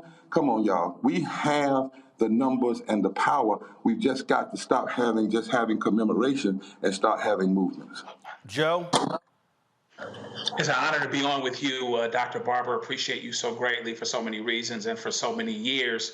As we know, the North Carolina legislature is now a supermajority Republican. And even though people point to, as you said in an article recently, the woman who won for office as a Democrat and then she flipped to Republican to create that supermajority, you pointed back to some things before, including the approval of a gerrymander by Attorney General Eric Holder that you called a betrayal of representative democracy. Looking at where we are now and what it is that we need to accomplish, what this administration, it's his Justice Department, do to avoid similar betrayals? Well, I said that's right. In 2010, we said that was a racist gerrymandering map. It got approved even when pre-clearance was in place. It took us 8 years in the courts. We beat them. We overturned it. Now what we see is because of one vote switching, the North Carolina legislature has a supermajority again. And what are they doing? Trying to go back to the well. And they're trying to go back to the foul water that we've already poured out before. We've already beat them. So we're going to have to continue to fight in court. But here's my concern. Now, I supported the Infrastructure Act. I supported inflation reduction, certain parts of it. Some of it I thought that we needed to do more when it came to poor and low wealth people. But how did living wages get off the table? How did voting rights get off the table when Democrats had both the Senate and the House? Now, we heard that Manchin got what he wanted because he was promised that he would get a pipeline, a deal was cut. He'd get a pipeline, he'd get an electricity grid. Well, where was the deal for voting rights? Where is the deal for living wages? Why did certain groups agree in the civil rights community to stop pushing for those things, get infrastructure, and then try to come back later and bring it back? Why didn't we say we want it all? Why couldn't the Black Caucus say, we're not casting our votes until we get it all? Other people do that. Why is it that we have to keep saying we'll take what they want and then come back and try to get what we want? We're talking about fundamental voting rights. We're talking about living wages, that if we had passed that and Vice President Kamala Harris had been allowed to sign that deciding vote, 43% of African Americans would have been lifted out of poverty. 50 million Americans. If we had passed the John Lewis bill and the Voting Rights Act and demanded that we'll do infrastructure and those bills, but we're not going to do it without those bills, 50 million Americans who have been facing voter suppression would have been alleviated of that. We have to begin to make sure that what folk run on, because the Democrats ran on living wages and voting rights. And then 2 Democrats joined with 49 Republicans and said no. But my concern is, did the Dems really do everything they could to hold Manchin and Sinema to account? I don't believe if their feet had been held to the fire, they would have voted against infrastructure just because they would have had to pass voting rights. But did we stay focused? Did we unify? Or were there deals cut that undermine us accomplishing those realities? So now we need to come together and say, here are 5 things that we want done in the first 50 days. We'll turn this vote out one more time, massively. But in the first 50 days, this better happen. Not don't you run on it and then change your mind if you get both sides of the House. In North Carolina, we have to admit, it was not just what the extremists did. The Democratic Party did not work hard enough to turn out the vote. We had the lowest turnout of the black vote. The consultants told the candidate running for U.S. Senate, who was a black woman, run on law and order. Don't run on living wages. Don't run on health care. Even though 49% of North Carolinians make less than a living wage, that's black and white and Latino and Asian, and over 1 million people in North Carolina still don't have health care. These consultants that are consulting our U.S. Senate candidates to run on law and order, to run to the suburbs and not run and organize and mobilize the most powerful sleeping giant in the country, which is poor and low wealth voters, are killing us when it comes to electoral policy. They all need to be thrown out, and we need to mobilize poor and low wealth people who now make up 30% of the electorate in regular states and 42% of the electorate in battleground states. That's the sleeping giant. You mobilize that with everybody else, you can win and win big. Extremists know it. That's why they keep us focused on cultural wars, because they do not want the public to know that they are failing on all the other things that matter in their real lives. Reverend William Barber, I appreciate it, Frat. Thank you so very much for joining us. Take care, my brother. Damn, I love Roland Martin's show. I appreciate it, Frat. Thanks so much. We'll keep fighting. Thank you. Folks, when we come back, another guest who was here 5 years ago. Why is Crystal Mason still fighting for her freedom? We'll talk to her and her attorney next on Roland Martin Unfiltered. We'll also talk about the leader of the Proud Boys. His ass going to prison for a long time. Deion Sanders shocks the college football world.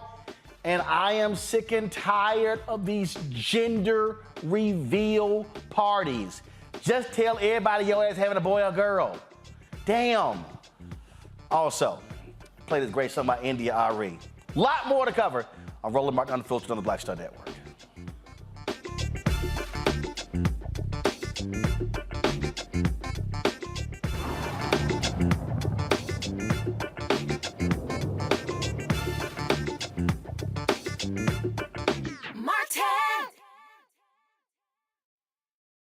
On the next Get Wealthy with me, Deborah Owens, America's Wealth Coach, Black women are starting businesses at the fastest rate than any other segment. However, finding the funding to build them is challenging. On our next Get Wealthy, we're going to talk with author Catherine Finney, who wrote the book, Build the Damn Thing, and she's going to be sharing exactly what we need to do to achieve success in spite of the odds. As an entrepreneur of color, it's first, building your personal advisory board. I think that's one of the things that's helped me the most. The personal advisory board are the people who are in the business of you personally, and want to see you succeed. That's right here on Get Wealthy, only on Black Star Network. Up next on The Frequency with me, Dee Barnes, we're going to talk to Leslie Segar, a.k.a. Big Les, and talk about her incredible career as a dancer, choreographer, and VJ of Rap City. Magic Johnson was there, so half the NBA was there. Iman the supermodel, so all the supermodels were there every day. Actors, right. Like it was a who's who of who's who. Right here on The Frequency in the Black Star Network.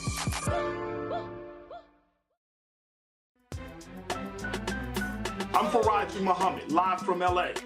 And this is The Culture. The Culture is a two-way conversation. You and me. We talk about the stories, politics, the good, the bad, and the downright ugly. So join our community every day at 3 p.m. Eastern and let your voice be heard. Hey, we're all in this together. So let's talk about it and see what kind of trouble we can get into. It's The Culture, weekdays at 3, only on the Black Star Network. Next on the Black Table with me, Greg Carr. Brown versus the Board of Education. The history books call it the court decision that ended racial segregation in American schools. But a brand new book, Jim Crow's Pink Slip, uncovers a devastating unintended consequence of that 1954 Supreme Court decision. We may, if we were lucky, have been the very last generation of Black students to have experienced these generations of Black teachers who have never been replaced. Dr. Leslie Fenwick joins us to talk about her book and the actions following that landmark decision that dealt a virtual death blow to Black educators. That's next on the Black Table, right here on the Black Star Network. Bruce Smith, creator and executive producer of the Proud Family, Louder and Prouder, and you're watching Roland Martin Unfiltered.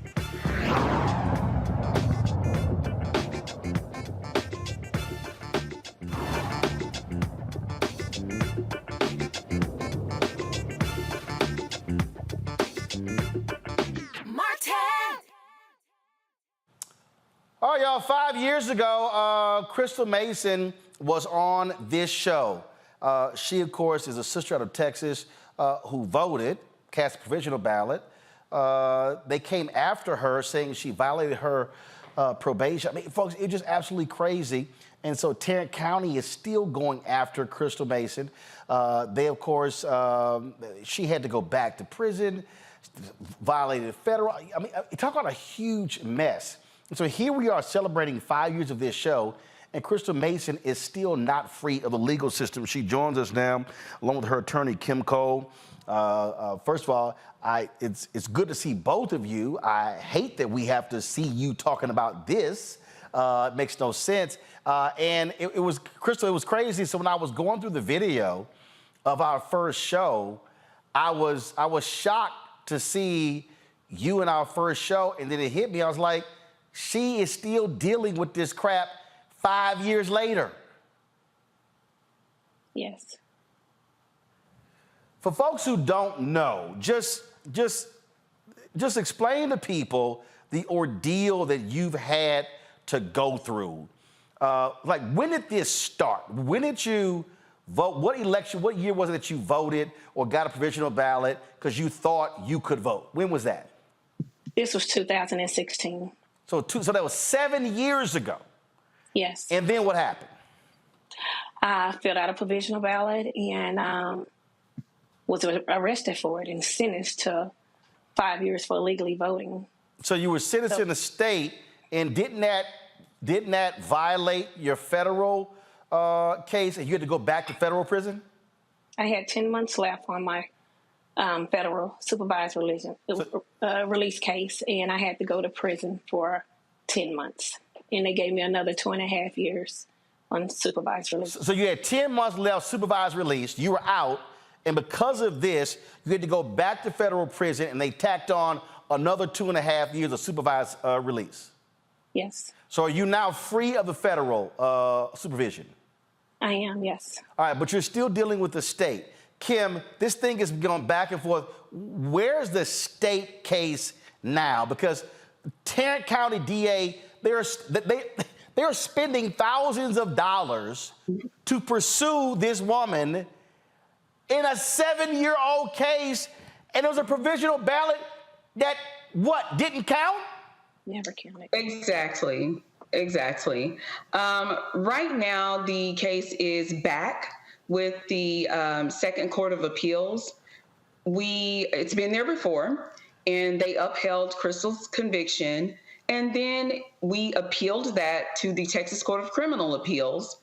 The Texas Court of Criminal Appeals sent the case back to the Second Court of Appeals and said, y'all might want to take another look at this because you seem to have misinterpreted the law. Because the law requires that Crystal know that she was not eligible to vote. It's not enough that she cast a provisional ballot. She had to have known at that time that it was illegal for her to do so. And correct me if I'm wrong, her probation officer testified on the stand that she was not told by anyone, there was nothing given to her in writing, that she could not vote. Correct. That's absolutely true. The supervisor of this district testified that they don't even have any type of process in place to advise any of the federal inmates as to their voting rights. So they didn't even have a process in place at that time. Since Crystal's conviction, I might add, they did create a form that tells people that they may not be eligible to vote. And so again, we're talking about a provisional ballot, wasn't counted. The PO says she did not know, yet the Tarrant County District Attorney's Office, they are continuing to pursue her. Absolutely. And we're here at the Second Court of Appeals. Like I said, they got a ruling from the Court of Criminal Appeals that told them they might want to take a second look at this. The judge in our oral argument asked the state, where on this provisional ballot does it say that if she's a felon, she's not eligible to vote? And the state just kind of, started fumbling through papers, and the judge was like, let me help you out. It's not in there. It's not even on the provisional ballot. Nowhere on that ballot does it say that if you are a felon, you are not eligible to vote. Crystal didn't know. Hopefully the Second Court of Appeals gets it right this time. She had no clue she couldn't vote. Okay, but the crazy thing here is, literally, the DA's office could say, we're dropping the case. This has gone on for 7 years. We're dropping the case. But they refuse to do so. As of this point, absolutely. They have stuck with this, and they are still pursuing that line.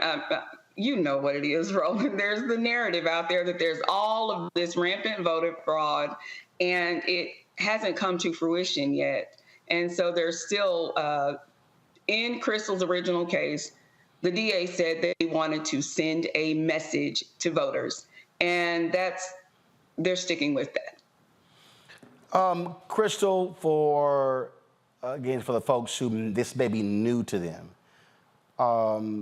this has completely upended your life because before you had a job. Then when you go back in, did you lose that job?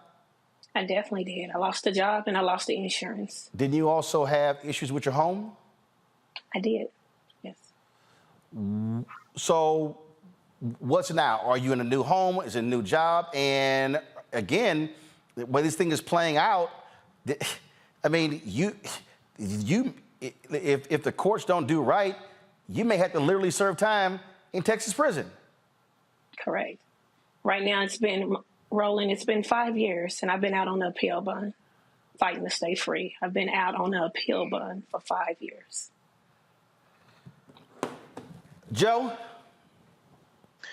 I'm so flabbergasted. And I was going to ask, and maybe you've already answered it, it's like, my gosh, what could be behind this whole thing? Do you believe it's the larger narrative about people not voting? Just the whole idea that if they can drag this out as long as they can with this sister here, then perhaps it will make some people that could otherwise find out that they're eligible to vote scared to vote, not want to pay attention, not want to figure out that they actually can vote, or whatever the case may be. Do you think it's really just about supporting this big, larger narrative, or is it about something else? It is my firm belief that this is much larger than Crystal Mason.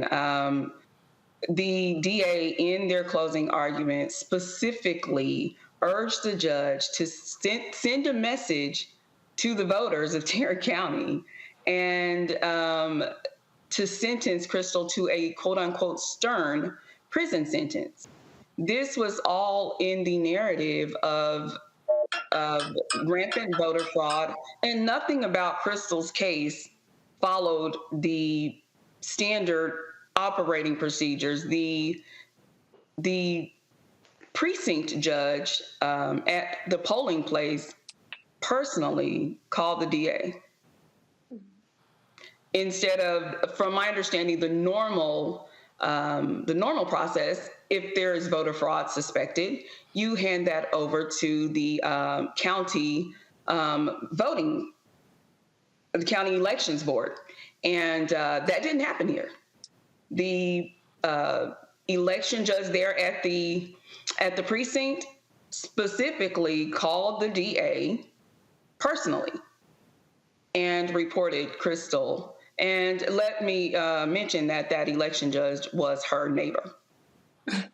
My God. Randy? I can't talk. I mean, this is devastating and just disgusting. Where to begin? I mean, I'm sorry, Roland. I can't even. This is horrible. Crystal, I'm just so sorry that this has happened to you.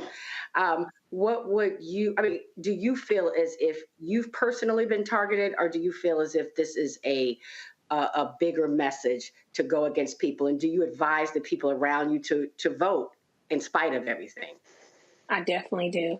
And I do feel like this is way bigger than me. This is pretty much to send a message to the Black or brown that if you vote, this can happen to you. So the organization that I started, Crystal Mason, the Fight Against Voter Suppression, I have like over 17 members of my family that are VRs. So we're out in the neighborhood encouraging people how important it is to vote. I share my story to a lot of people, letting them know if you've done time, you're off of parole, then let's check your status so we can see if you're eligible to vote, because we definitely need these people to get out here and vote. Mustafa? You are, yeah. Yeah, Sister Mason, you know, I apologize. I don't apologize. It's a shame that both your state and this country has failed you. And it is a shame also that Republicans continue to spout these lies about voter suppression and fraud happening when we know where it is actually going on at. You know, I'm curious, and all the time that has now transpired, how has this helped to transform the way that you look at the need for a stronger democracy and for, you know, the ability for folks to actually be able to vote to change things? This impact on my life has pretty much played a large part of my family life too. So we're out here as a team just encouraging people and just, again, like I said, sharing my story on how important it is, because you got to realize the judge, the DA, the prosecutor, they're all elected officials, and these are the people that did this to me.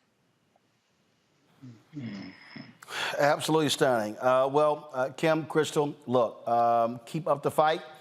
Keep us abreast anything that happens in this case, and we certainly are standing right there with you. Thank you, Roland, for following this and keeping this story in the forefront. I appreciate it. Not a problem. Thank you so very much. Thanks a lot. Folks, we come back. The leader of the Proud Boys slapped with 22 years in prison. We'll discuss that next. Also, Deion Sanders got folks' tongues wagging in college football, and we'll chat about that as well. Plus, I am sick and tired of these gender reveal parties. Literally, I'm sick of them. We'll talk about that as well. Folks, you're watching Roland Martin Unfiltered on YouTube. Hit the like button, y'all. We should easily be over 2,000 likes. Easy, okay? Also, download the Black Star Network app, Apple phone, Android phone, Apple TV, Android TV, Roku, Amazon Fire TV, Xbox One, Samsung Smart TV.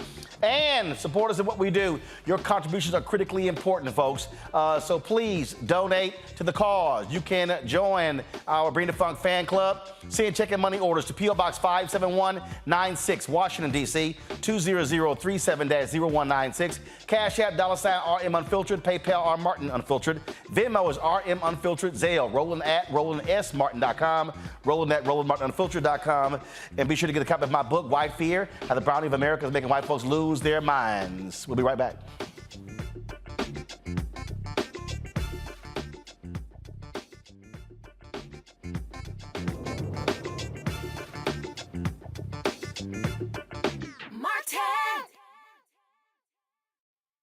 Hatred on the streets, a horrific scene, a white nationalist rally that descended into deadly violence.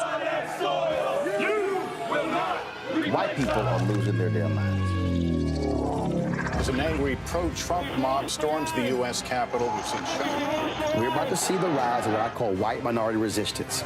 We have seen white folks in this country who simply cannot tolerate black folks voting. I think what we're seeing is the inevitable result of violent denial. This is part of American history. Every time that people of color have made progress, whether real or symbolic, there has been what Carol Anderson at Emory University calls white rage as a backlash. This is the rise of the Proud Boys and the Boogaloo Boys. America, there's going to be more of this. Here's all the Proud Boys, guys. This country is getting increasingly racist in its behaviors and its attitudes because of the fear of white people. The fear that they're taking our jobs, they're taking our resources, they're taking our women. This is white fear.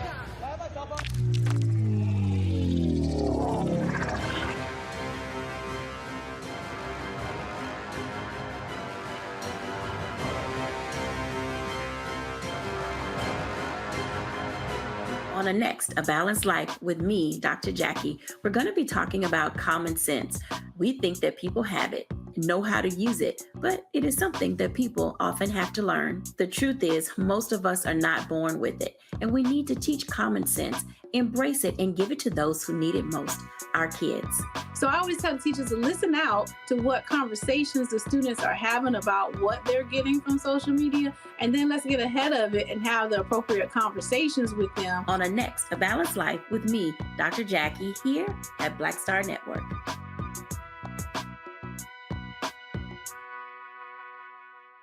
Me, Sherry Shepard, and you know what you're watching, Roland Martin Unfiltered.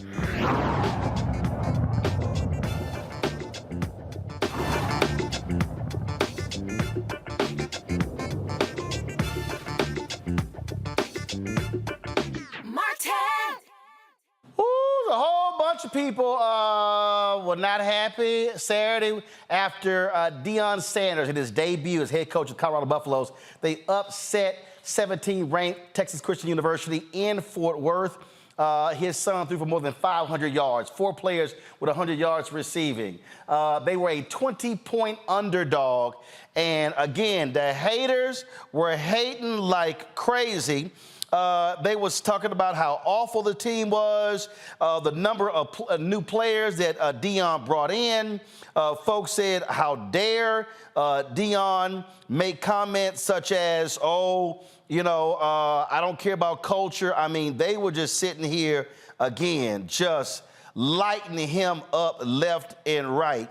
And one of the folks who really got a lot of this stuff started was Yahoo analyst Tom Luginbill. Tom Luginbill, he also is with Yahoo, college football analyst. And so this is what this is what Tom said, y'all, a few days before the game. Check this out right here. I think we're gonna finally see, for all of the hoopla and all of the hype going into the offseason with Deion Sanders in Colorado, it does not mask the fact that they don't have any players on that roster. And you thought UMass was the worst roster in college football? It may be Colorado's. Now I say that, do they have a quarterback? Yes. Do they have 2 starting corners that could be NFL guys and one of them plays both ways? Yes. They are so devoid of talent up front on both sides of the ball. I don't know how they're going to keep their quarterback upright. I think we're gonna finally see, for all of the hoopla and all of the hype going into the offseason with Deion Sanders in Colorado, it does not mask the fact that they don't have any players. All right, so that's what Tom said. So let me, so this is what Tom said after the game. Give me a second. He actually tweeted after the game. I'm trying to find it. When he said, he was like, I gotta take this ass whooping. Y'all go ahead and bring it. Al Dallas, joining us is the president of JJT Media Group, Jean-Jacques Taylor, but if he was in Louisiana, they'd be like Jean-Jacques Taylor. Jean-Jacques, what's happening? First of all, man, Deion, first of all, after the game, Deion was really, really Deion after the game, and you know he was waiting for this post-game news conference. Roll it. What's up, boss? You believe now? Hold on. Oh, no. Do you believe that? Huh? Oh, no. I read through that bull junk you wrote down. I read through that. I sifted through all that. Yeah. Oh, no. Come on. Do you believe? You don't believe. You just answered it. You don't believe.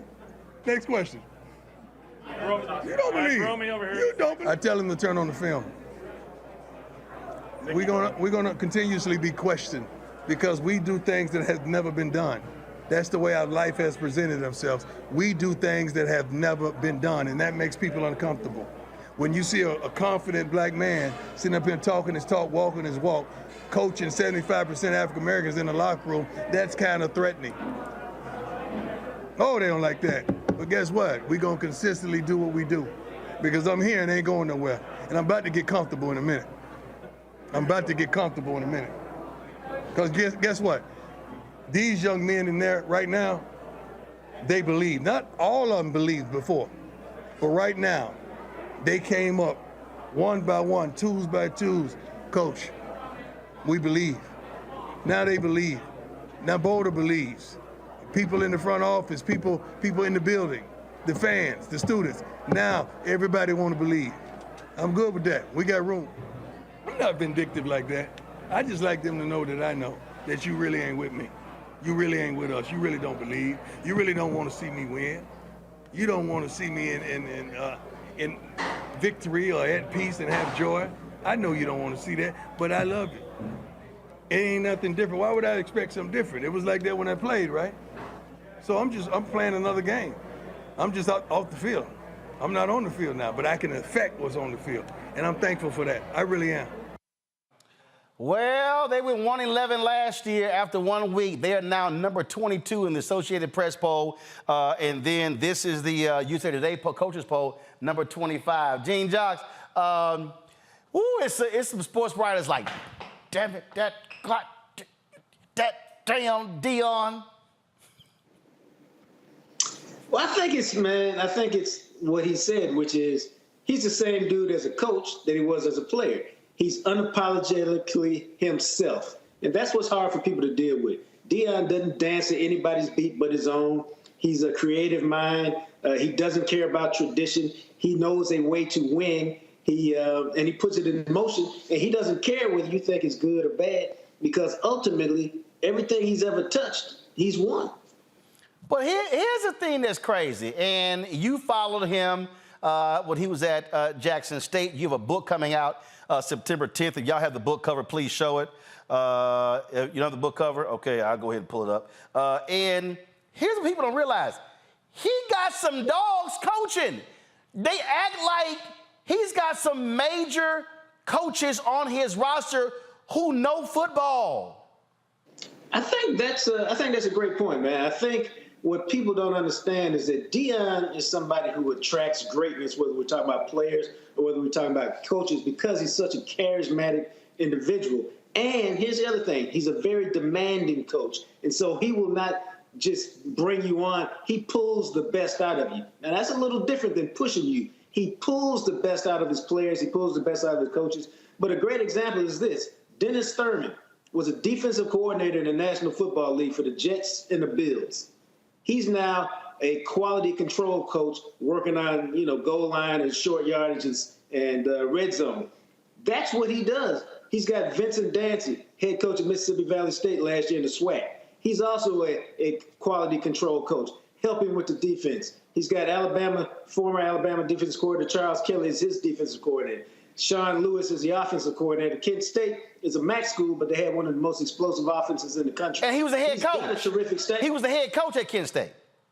A head coach who became an assistant under Deion. Why?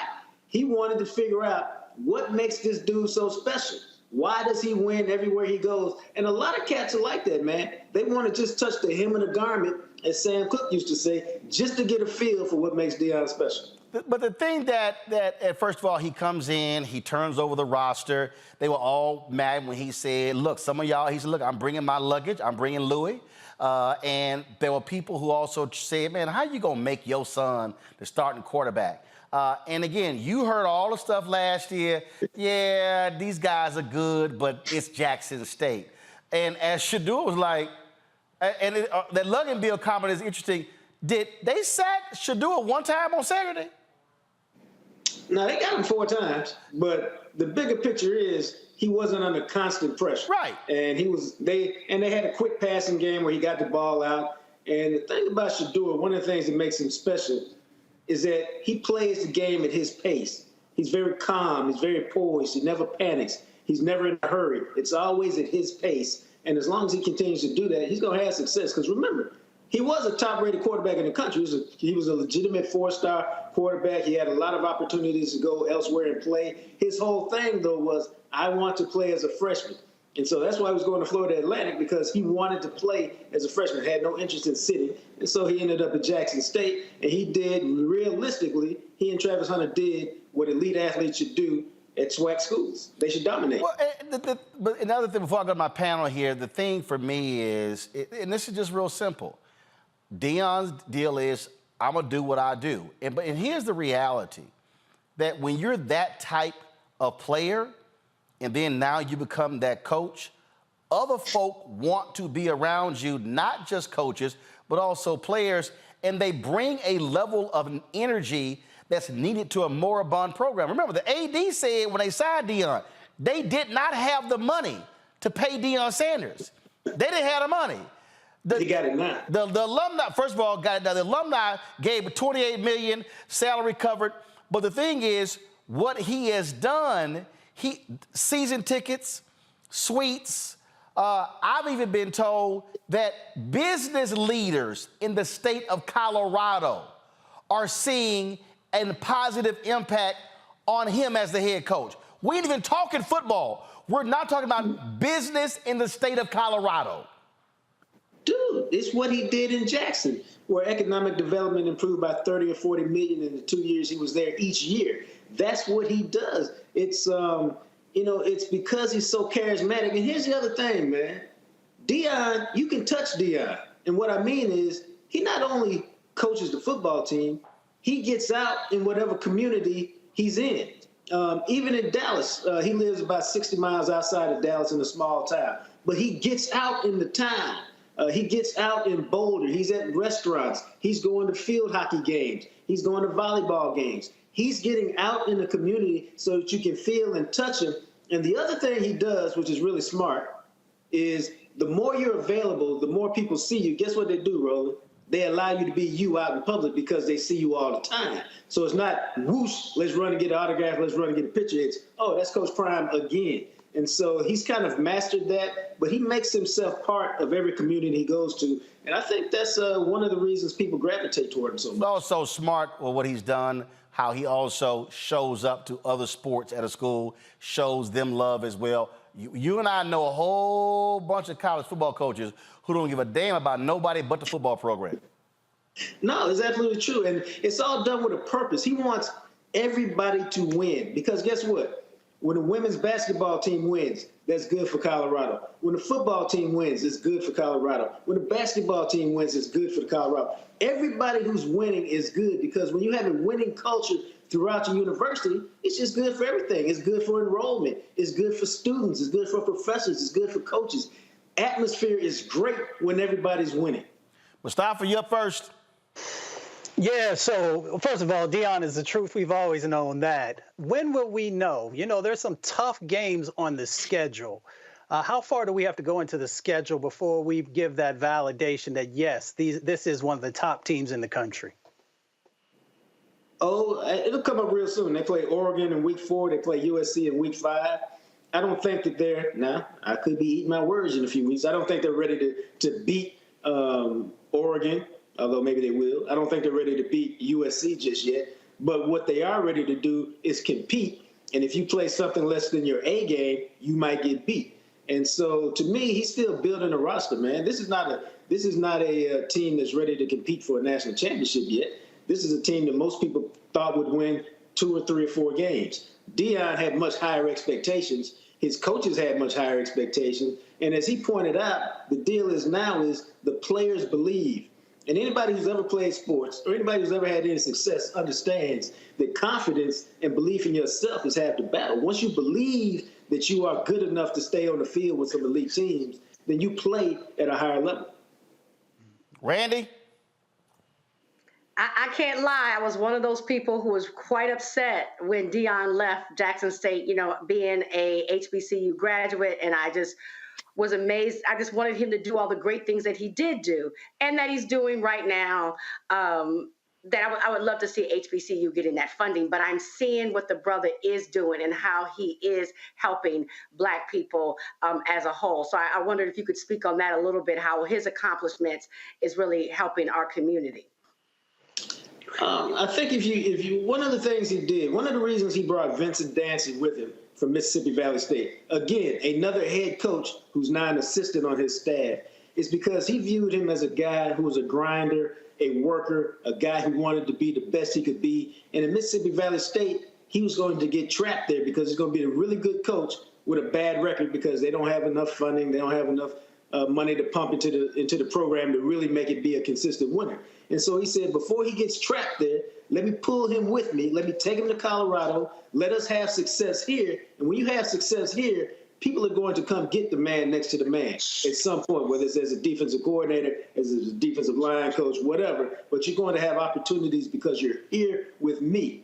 That's the kind of things he does on a regular basis for all types of coaches and all types of people. Joe? Give me a sense, give me your theory on how the University of Colorado football program was so bad for so long. Because they have had some good days as a football program. They've had, I think Brother Salam came from there, won the Heisman. I mean, they accomplished a lot. They were a big-time program at one time. 90s. How did it fall away so tough for Deion to bring them back? And hopefully he does. But the Colorado Buffaloes were once a very, very good, at times, program. When Bill Clinton was president, hey, Joe, that's when Bill Clinton was president. Yeah, but it doesn't seem like that long ago to me, Roland. It was a long damn time ago. No, it was a long time ago. Colorado State. It was a long damn time ago, player. Go ahead. And Gene Jock. And they had like 2 or 3 black coaches in the last several years. So it's not like what Deion is like. They hired black coaches. Their previous 2 coaches have both been black. Yep. Carl Durrell didn't work out. Mel Tucker ended up at Michigan State. Why? Because he did a good job in Colorado. So they were good just a few years ago, but it wasn't something that was sustained. Here's the deal, man. This is all about recruiting. College football is all about recruiting and the quarterback. Deion, the reason why he will ultimately be successful, he's a terrific recruiter, okay? Secondly, right now he got a quarterback, and he's developed him, and he's turned into a terrific player. But the reason Colorado fell is kind of a multitude of problems. They didn't have enough money to pump into the athletic program to keep up with the big boys of college football. 2, Colorado is not a state that produces a lot of athletes, and so you got to go get your athletes elsewhere. And number 3, when you don't make the right hire, it sets your program back years and years and years. And when you make a couple bad hires in a row, you can find yourself in a situation, especially if you don't have a long tradition of how we ever going to get it back. And the way they get it back is they went and did a bold move, hired the most effervescent coach in college football, and said, we're going to give you the keys to the car, stay out the way, and let you do what you do. Well, in fact, of the last 5 coaches, 4 of them, if you include Deion, have been African American. You had Carl Durrell, Mel Tucker, and John Embry. But to your point, you could be a brother, but if you can't recruit the talent, it's not going to play well. And hell, you look at schools like Nebraska, who Colorado's playing this week. Nebraska was a powerhouse for 30 years. They've sucked the last 7-8 years. For the same reason. And why did they go hire Matt Rule? He's a proven program builder. He's a guy who's gone at several different places, Temple, Baylor, left it much better than he found it because he has a process for building winners out of bad programs. Deion has his own process. He likes graduate students. He likes transfers, guys who already know how to play. Why? Ain't nobody giving Deion time to lose. And so he's got to come in, hit the ground running, because we know if he has a bad season, they don't look like they're well prepared. The arrows and slings that will come at him will be too many to count. Indeed. Gene Jock Taylor, folks, author of the upcoming book. Pull it up right here. Coach Prime, Deion Sanders and the Making of Men. It's available, drops September 10th? October 10th, but you can pre-order right now, Amazon, Walmart, Target, Barnes & Noble, wherever you get your books. There you go. October 10th, it drops. Pre-order right now. Gene Jock, I appreciate it, brother. Thanks a lot. Roland, I appreciate you, man. Folks, we come back. One of the Proud Boy leaders, his ass going to prison for a long time. And I got to talk about this damn gender reveal party. They really getting on my nerves. That's next on Roland Martin Unfiltered on the Black Star Network.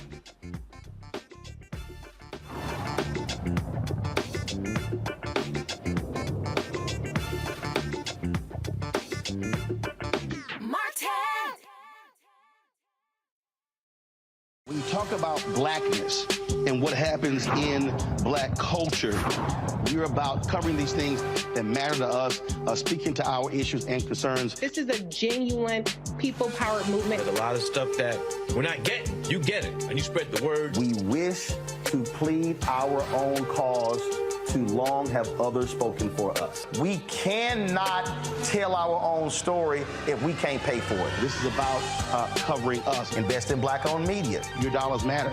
We don't have to keep asking them to cover our stuff. So please support us in what we do, folks. We want to hit 2,000 people, $50 this month, raise $100,000. We're behind $100,000, so we want to hit that. Y'all money makes this possible. Checks and money orders go to P.O. Box 57196, Washington, D.C. 20037-0196.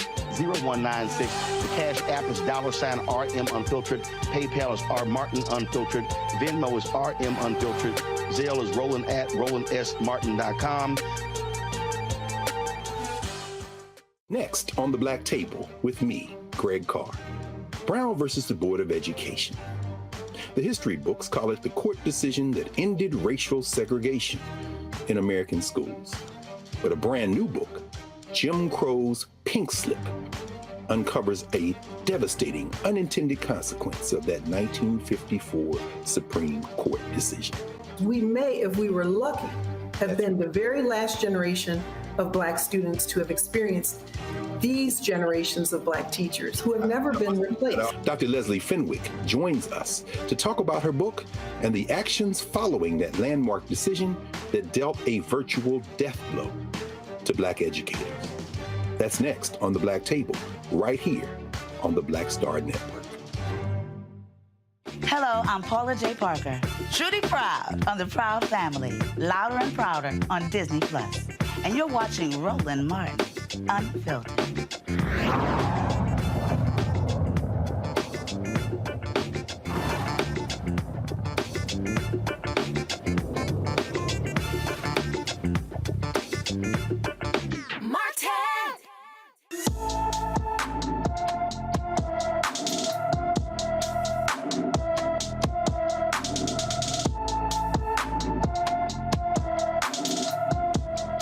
Jalea Franklin disappeared from her Houston home on August 17th. The 15-year-old is 5 feet 4 inches tall, weighs 100 pounds, with black hair and brown eyes. She was last seen wearing a gray hooded coat with light blue jeans. Anyone with information about Jalea Franklin is urged to call the Houston Police Department Missing Persons Unit at 832-394-1840, 832-394-1840. Proud Boy Enrique Tarrio hit with 22 years in prison for leading the effort on that day. His was on January 6th. His was crazy. He wasn't even in the Capitol on January 6th because he got arrested on January 4th when he led the effort to tear down that Black Lives Matter flag at a black church. And so they arrested him, sent him out of the city. He went to Baltimore, but he stayed in contact with folks that day. He got the longest sentence out of everybody associated that day. He effed around and found out, Joe. And here's what the federal judge said. Mr. Tarrio was the ultimate leader of the conspiracy. Mr. Tarrio was the ultimate leader, the ultimate person who organized, who was motivated by revolutionary zeal. This is U.S. District Court Judge Timothy Kelly. That conspiracy ended up with about 200 men amped up for battle encircling the Capitol. He got a long time, Joe, to think about that day. No doubt about it. I mean, there's a whole lot of time to sit and think and reflect. And, when you get lawless, there can be consequences. And this is a reminder. And, there's been a lot of pretty severe sentences handed down lately, and rightfully so. That's where we need to be. Hopefully, there's a thought about this and people are looking at this when we're looking ahead to 2024, because some people are thinking, what they're thinking and how they're going to come off or how they're going to react to the election not going the way that they wanted to. And so hopefully this would give them pause because he deserved to get a whole lot of time. And, Fed side, he's going to do most of that time. So, that's the way it goes. And it's certainly the right decision. Randy, this follows one of the Oath Keepers getting 18 years in prison, and another guy, one getting 10 years. And so they've been hitting the Proud Boys and the Oath Keepers big time. And I'm enjoying it. I'm enjoying it. And this one, Tarrio, he ain't a Proud Boy. He's a lost boy. He sit up there. Did you see he had the Malcolm X shirt on? but at the same time, he's tearing down Black Lives Matters flags and things and signs and sitting up there looking black. But I'm always tripped out by these people who really think they're different. Like, he really thought that he was different. And most of the people who were pro and at January 6th would elevate him and see him as a brother. I mean, yes, they're going to let him lead and help, but you see how he's getting the longest sentence. I mean, he's a lost boy. He ain't proud. But they ain't done, Mustafa. The feds are still looking for people who were involved on January 6th. Yeah, and rightly so. We know that these hate crimes, these organizations continue to grow and attract new folks, and that's why you got to have significant enforcement actions to let people know that this is not a game. So now Enrique will find out 264 months, 8,035 days, 19,720 hours is what he's currently got. And we got to stay focused on these issues because this stuff is getting out of control with the hate crimes and these organizations that continue to try and destabilize our government. Well, and again, you also saw a report that Jack Smith is even looking at different states where these people try to take advantage of voting machines. And so they are not done. So folks are certainly being held accountable. All right. Did y'all see this video over the weekend, folks? Anytime I see some kind of video of a gender reveal, it gets on my damn nerves. OK, it used to be if your ass was having a boy or a girl, you would just tell your family, but no. Now we got to have all of these damn theatrics. We got to have these big, elaborate events where folk reveal what kind of damn baby they gonna have. It literally is getting on my nerves. And so this recently happened where there was a gender reveal. Y'all, where was this? Where was this? I mean, it was just, okay, this happened in Mexico, y'all. They having a gender reveal, and hit play.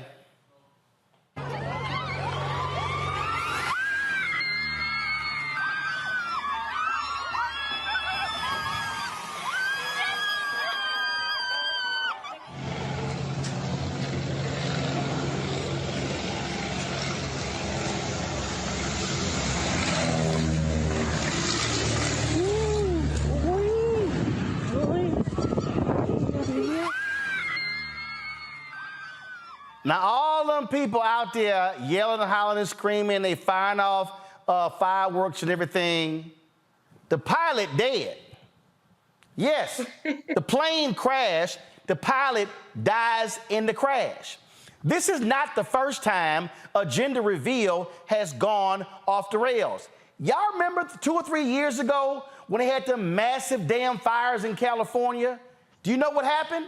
A dumbass gender reveal party. I'm serious, y'all. I am sick.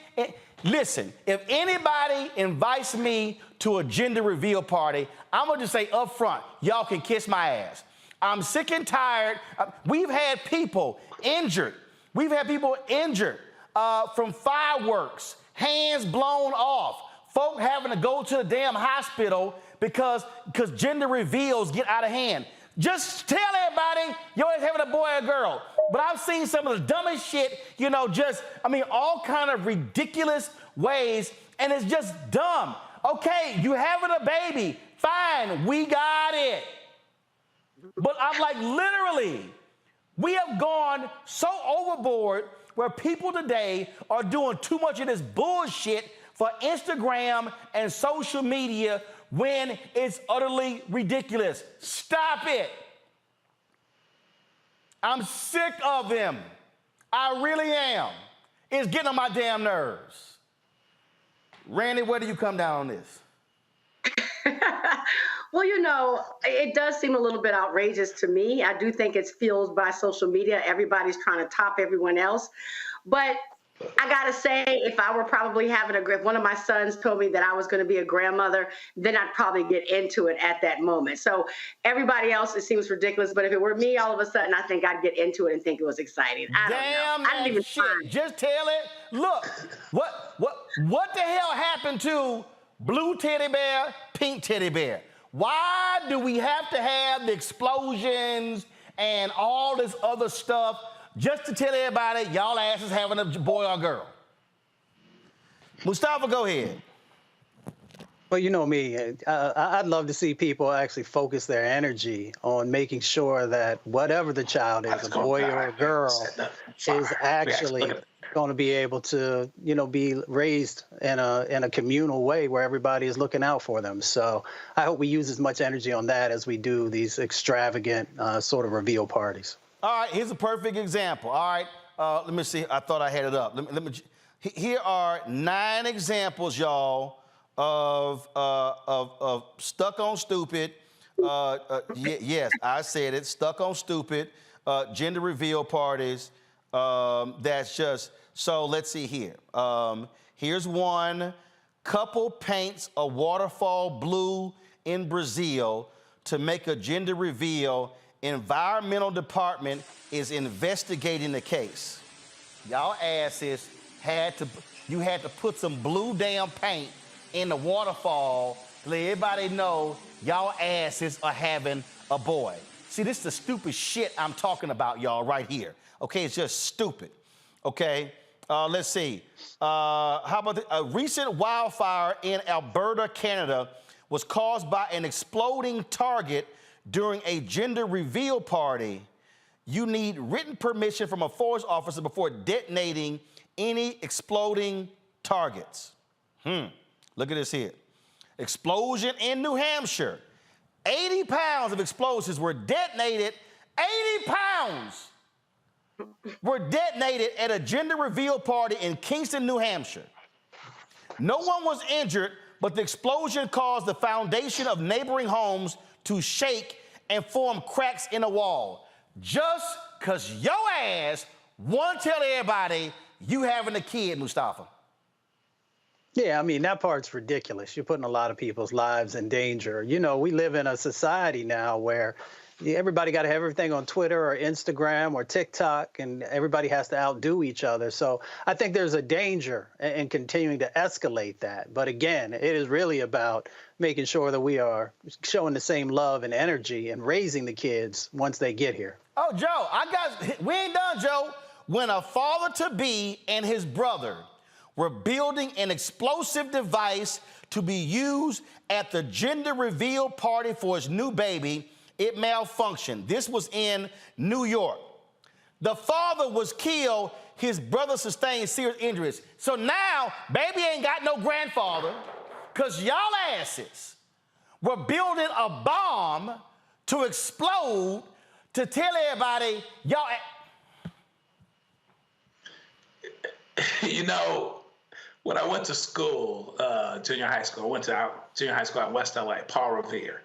And, you know, there were some kids out there that were a little different when you get to talk about fireworks and stuff like that. Their eyes got big, you know, they got excited. I don't understand people's fascination with setting things aflame, okay? Because there's so much at stake. If you miss, if there's a problem. You know, I'm not big on flying, you know, puddle jumper planes either. I wouldn't want biplanes in the air. I would want to avoid them being in the air if I could. Why use this as an occasion to risk life and limb to do something that's risky if it goes wrong? Okay, have a cake or something like that. Now, Joe, we ain't done. Cancun, 2021. A plane flew above the water, trailing a sign saying, "It's a girl." Guess what happened? It nosedived into the ocean. The plane and the co-pilot, both of them killed. See, you know, we got to stop that. We've really got to stop doing these things that risk life and limb to celebrate something. It's kind of, you know, it takes things out of order. You know, trying to keep up with the Joneses, trying to style and profile, trying to show people what it is that you have. You know, we really have to get out of that. You know, we've got some misdirected priorities here, and it's sad, it's very tragic, of course, that someone would die or that someone's house would be burned down. My office was actually looking at that case, that one that was out here in California all that time ago.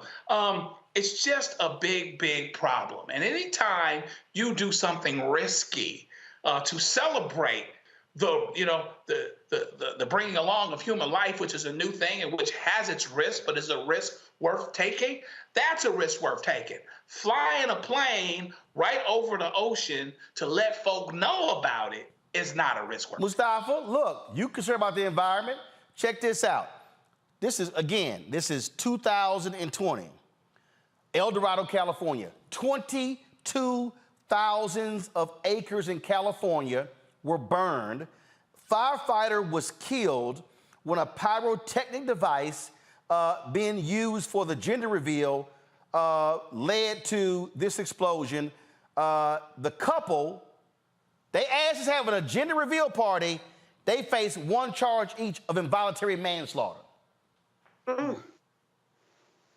Well, we know when those 22,000 acres actually burned that there's also a lot of pollution that came off that will therefore also impact a whole lot of folks. You know, that's where legislation comes in. If people don't want to have common sense and stay safe, then you have to legislate. And you have to put things on the state level that stop folks from being able to do these types of things. And hopefully, since we can't evolve as humans and use our brains, then sometimes we have to have these guardrails put in place for us. How about this right here? Okay. Family inadvertently creates pipe bomb at a gender reveal. Hit one of the guests, killed her. Grandmama dead. A gender reveal, it explodes. The explosion sent metal pieces flying in the air, which tragically hit one of the guests and killed her instantly. Y'all, this shit is stupid. It's just stupid. I can go on and on. Wildfires in Tucson, Arizona. 45,000 acres of land burned up. In Australia, car explosion. A car exploded, y'all. Police released video of gender reveal burnout gone wrong. A car straight, but Randy, I don't give a damn. I'm not risking my life or the lives of folks I invited because some dumbass want to sit here and have some shit with some blue smoke or some pink smoke.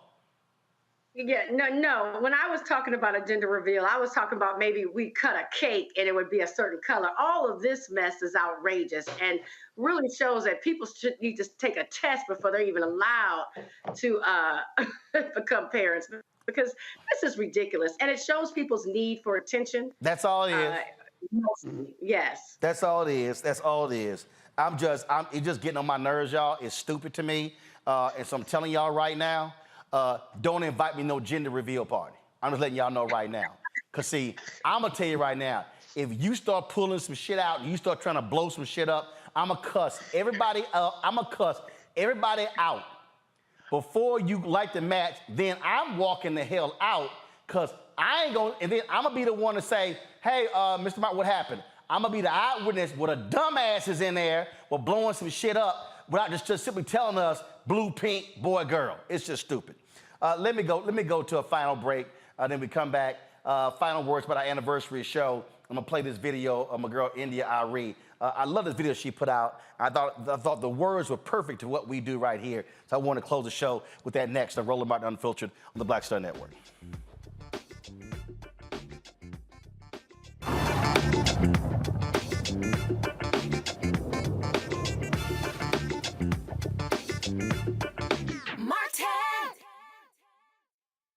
When you talk about blackness and what happens in black culture, we're about covering these things that matter to us, speaking to our issues and concerns. This is a genuine people-powered movement. There's a lot of stuff that we're not getting. You get it, and you spread the word. We wish to plead our own cause. Too long have others spoken for us. We cannot tell our own story if we can't pay for it. This is about covering us. Invest in black-owned media. Your dollars matter. We don't have to keep asking them to cover our stuff. So please support us in what we do, folks.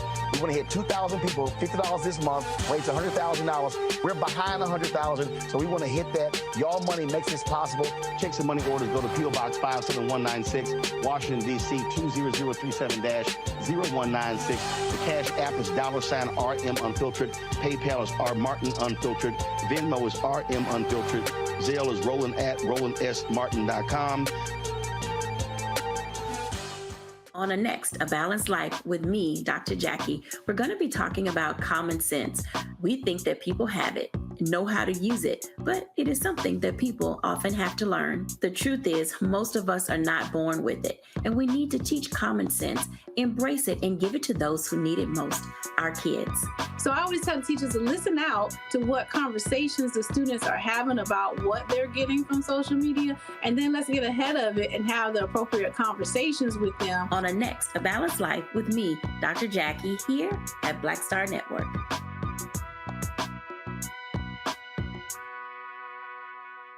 Farquhar, executive producer of Proud Family. You're watching Roland Martin Unfiltered.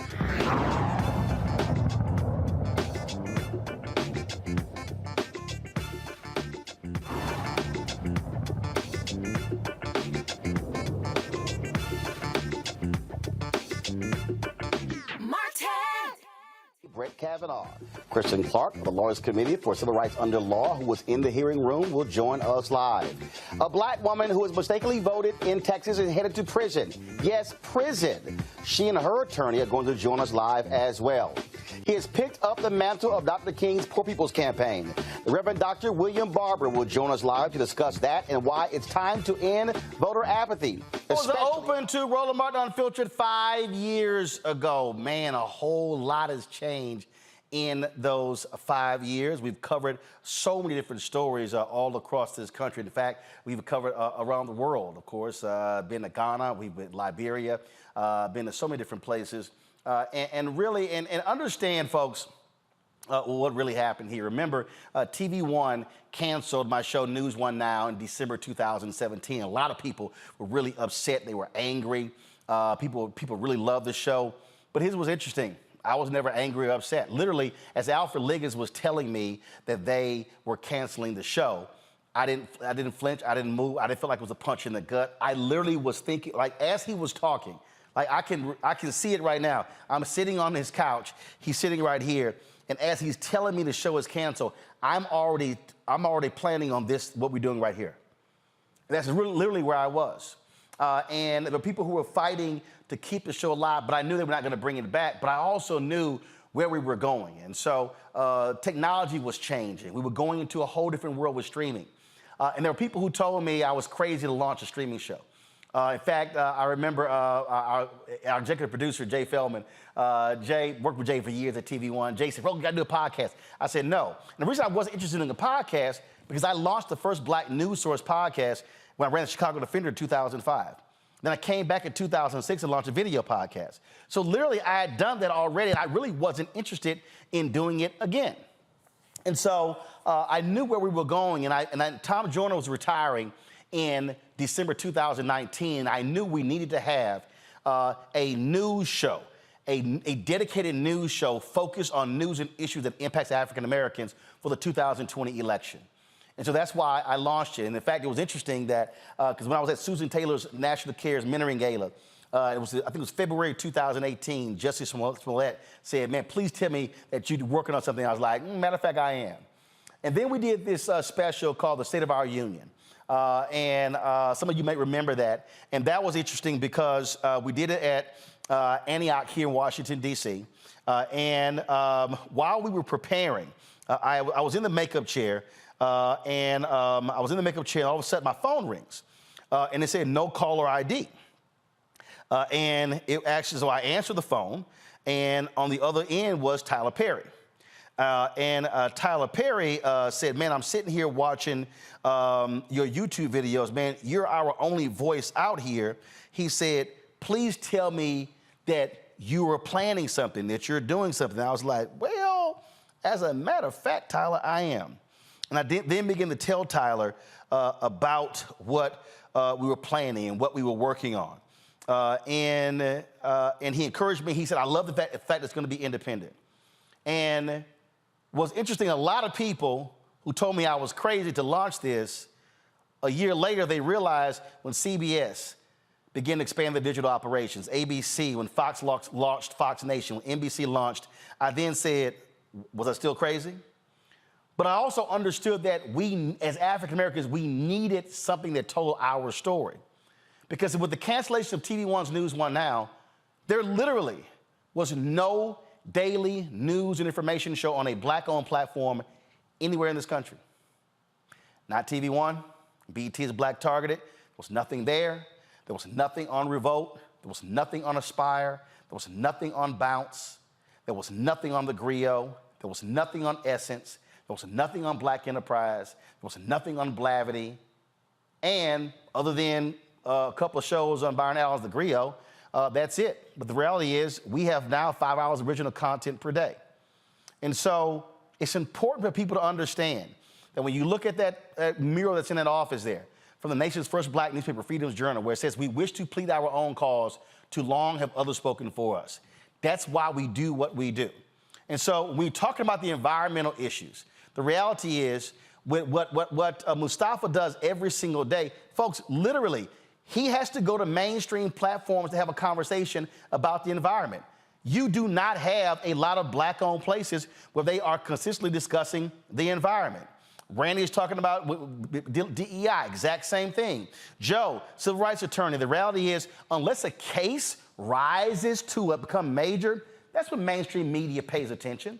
But the fact of the matter is, there's stories that happen every single day that we cover that get no attention whatsoever on the other platforms.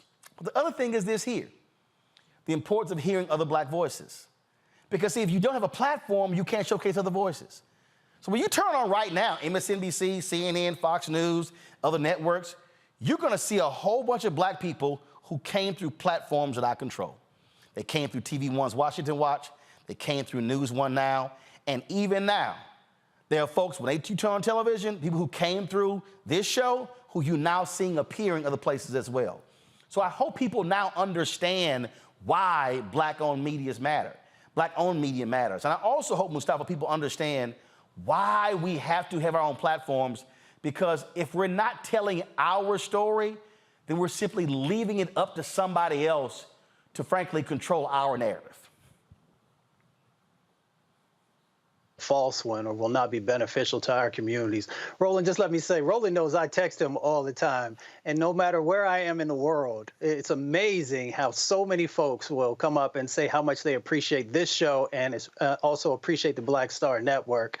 And that's because they get to see themselves reflected, both in the stories that are told and by the individuals and the expertise that are coming from our community. So, you know, I know people appreciate what you've done. I know it has not been always easy. And I also know that if we want this to continue to grow, then that means that we have to fund our own movement. So thank you for allowing me to not just be able to talk about environmental and climate issues, but all the various issues that impact our communities and that I've worked on for years.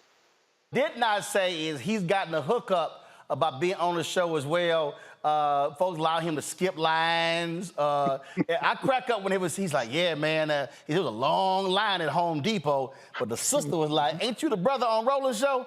She's like, come on up here. Yeah, it happens all the time, whether at the airport or, like you said, at Home Depot or the grocery store. You go to the grocery store, people tell how much they love the show and how much they love the issues that we talk about. So I know you appreciate that. And once again, if you truly love this network and you love this show, make sure that you are also translating that into those contributions that help it to grow. Randy. You know how much I love what you're doing here. It takes a real courageous person, because we know that we're not given the same monies. The advertising dollars are not out there for our networks. And no one is talking about the stories that matter to us. I mean, when you speak on something, it is a call for all of us to act, and to act on behalf of our community. And we know that other networks are not covering the stories that you cover. I'm grateful that you give me the opportunity to be on here regularly and to talk about diversity, equity, and inclusion issues from a real and candid perspective in a way that I would not be allowed to do it someplace else, because I believe that you can't change things unless you talk about it in a real way. So congratulations on 5 years, and thank you. Just thank you so much. You know how much I respect you and what you do day to day. Joe. You know, it's important to be able to kind of see where we're going around the corner and then to get there in whatever area. And in you going digital, not only are you a free man, but you are a forward-thinking man, looking at what's next. Even for us, you know, COVID reminded us, Black folks, we had to be internet savvy. We have to be online. We have to, you know, there's a lot of things that we weren't doing before COVID. We're paying more attention to now. And my mom got on Facebook Live for the first time to follow her church. She got on YouTube for the first time herself to watch her baby on Roland Martin. So I want to let you know that I appreciate you. You know, we met about a year ago with the Robinson family in Houston. Shouts out to them, and walked up and asked for your contact, folks. And we've done some television and some other things. But this is where I feel the most free. This is where we talk about everything. I've always wanted to use the law, the window of the law, to get into the whole house of pop culture, religion, and everything else. So we get to bring what happened today and yesterday, and we also get to bring our common sense and what our mamas taught us and what our daddies taught us. And so when we're here, it feels like home. So I want to appreciate you for that openly, give you your flowers on that, and tell you to keep going, and thrilled to be a part. Well, the thing that people have to understand, look, when we launched this show, folks, we literally had one sponsor. That's it. We had one sponsor. The American Federation of State, County, Municipal Employees. Lee Saunders, an alpha brother. He's the president and CEO. And I can tell y'all what happened was the last day of News One Now. The last day of News One Now. We had, it was a Thursday, and we wrapped up, and we sat there, and I left that wrap party, and then went to their offices, pitched this concept. 24 hours later, I'm at DCA, flying out, and I get a phone call. They said, "Hey, we're in," and so we had one sponsor. We're in at $250,000. That money allowed us to get the office space, buy equipment. And it really allowed us to really get through the first 3 months or so. We did not have any other sponsors that first year. I used $391,000 of my speaking money to make sure that we paid for stuff, the staff got paid. Not one time in 5 years has this staff ever gotten paid late by even 30 seconds or 1 minute. That was always something that was critically important to me, and that don't happen at a whole bunch of startups. I can tell you that right now. And so the thing that I need people to understand is that when we talk about what you have to do to build something, you have to have a focus and a passion and a purpose in doing so. There's another mural that's in his office. That's Joshua 24:15. As for me and my house, we will serve the Lord. And so God has governed us has accordingly. I can tell you the things that have happened to us have been unbelievable in terms of how we've been able to not just survive, but also thrive. And so we weathered that first year. And I knew we were not going to get any advertising in 2019. I knew we were not going to get any advertising in 2018 or 19 because we had to prove ourselves. Everyone told me, "Oh, yeah, Roland, we know you, but we got to see proof of concept." And after the first year, remember, we started with 157,000 YouTube subscribers. Today, we got 1.1 million. Our OTT app, about 75,000 downloads. We've had 24,000 people contribute as donors of our show. My fan base has given in excess of $2 million since we launched this show. Without our fan base, we literally do not survive.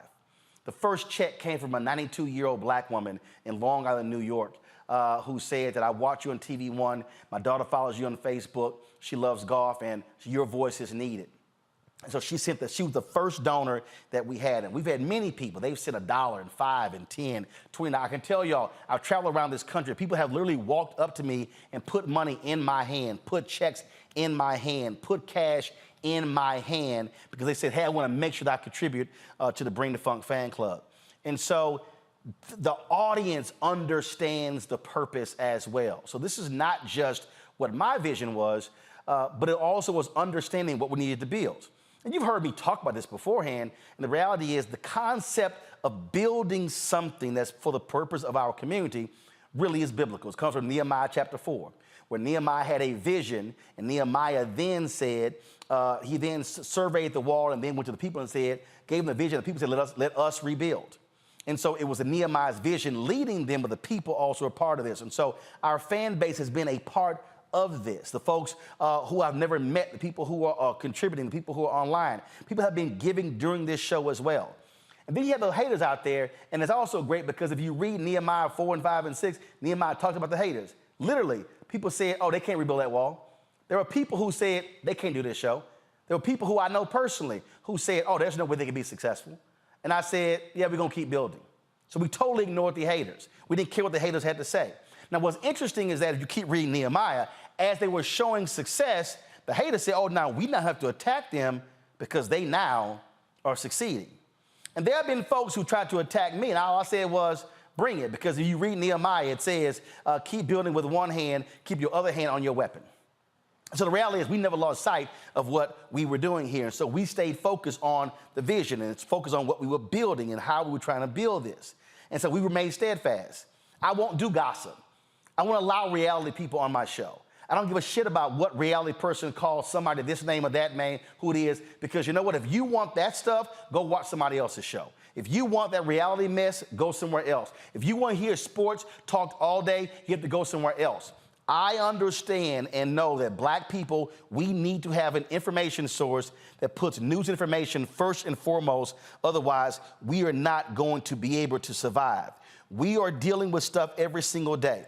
To have a Crystal Mason on 5 years later, when she was going through this 5 years ago, guess what? MSNBC ain't calling Crystal Mason 5 years later. CNN is not calling Crystal Mason 5 years later. The families who have people who were shot and killed, they're not getting those calls 5 years later. MSNBC is not letting Reverend Barber come on whenever he wants to come on about the issues they're dealing with, only when it is something that they actually like, that they actually appreciate. Linda Sarsour was also on that first show, and the things that she was dealing with as well. What I'm trying to say is, folks, we should never be in a position where we are asking somebody else to tell our story. You've heard me say this repeatedly. That simply cannot happen. And we've got to have a place where new black talent can be heard, can be seen. Not everybody is trained to do this. And y'all, I spent 6 years at CNN. It took me 4.5 years to get to CNN. And I know the hell that I went through, the hoops that I had to jump through to actually get hired at CNN. So when you see me picking out young folks and lawyers and other folks, we put them on this show, that's all by design, because I understand that people need a shot. And I can tell you for a fact that bookers at other networks, they watch this show, because it's amazing when somebody you ain't never seen ever, except when they come on this show, start appearing on other networks. Because they actually have to have a place and a shot to do it. And so we appreciate all of y'all who have supported us. We're going to keep going. We got more great things planned. The election, obviously, is the next year. And so we're fighting a good fight when it comes to advertising. In a couple of weeks, I'm going to have a whole 2-hour special giving you an update from the last show we did. And we're going to call out ad agencies who have been paying us lip service and then not providing anything. We're going to be calling out companies who want you to keep buying their products but don't support black-owned media.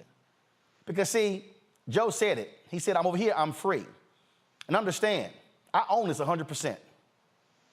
The only person above me is God.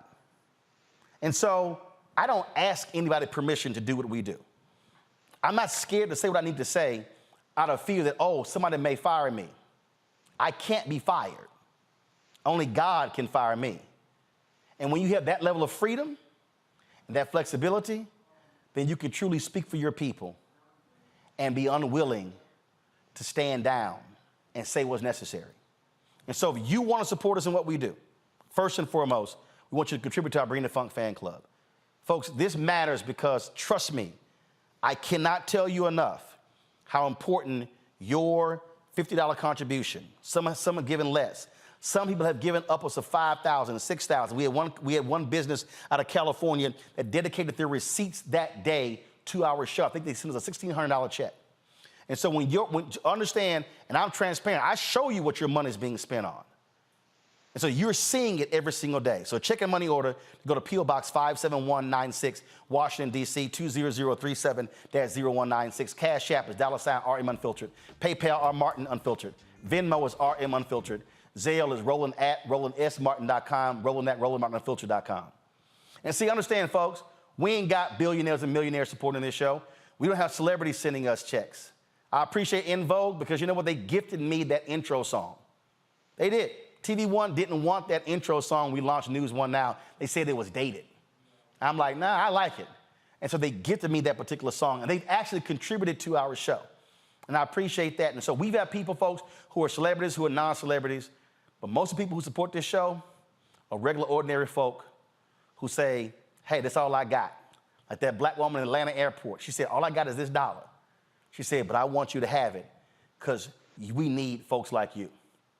And so India Ari posted this video over the weekend, and her mom told her to record this, and it's got nearly 1 million plays on Instagram. When I heard this song, I said the words of this song speaks directly to why I created this show and what our mission is.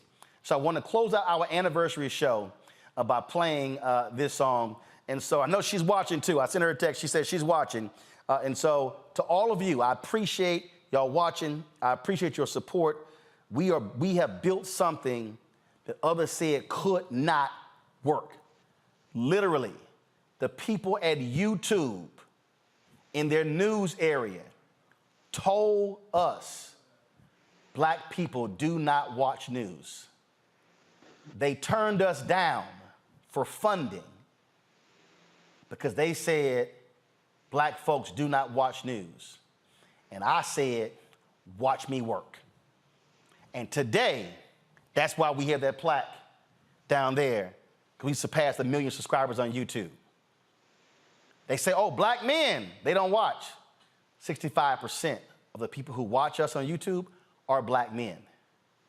Black women, they not watch it. 56% of the people who follow me on Instagram who watch are black women. We reach black people. 18, 65 plus. They want to hear the truth. So folks, we appreciate it. We're going to 5 more, 10 more years. We're going to keep going. We're going to keep building. We thank you for your support. India Ari, take us home. How? I was born to walk through the fire. Yeah. My mama raised me to be. And if you knew my grandma, you'd understand what I mean. I was born for this mission. I do not need no permission to be who I was born to be. That's me. Born to walk through the fire. My mama raised me to be. And if you knew my grandmas, you'd understand why I'm free. I was born for this mission. I do not need your permission to be who I was born to be. That's me, born to walk through the fire. My mama raised me to be. And if you knew my grandmas, you'd understand what I mean. I was born for this mission. I do not need your permission to be who I was born to be. That's me.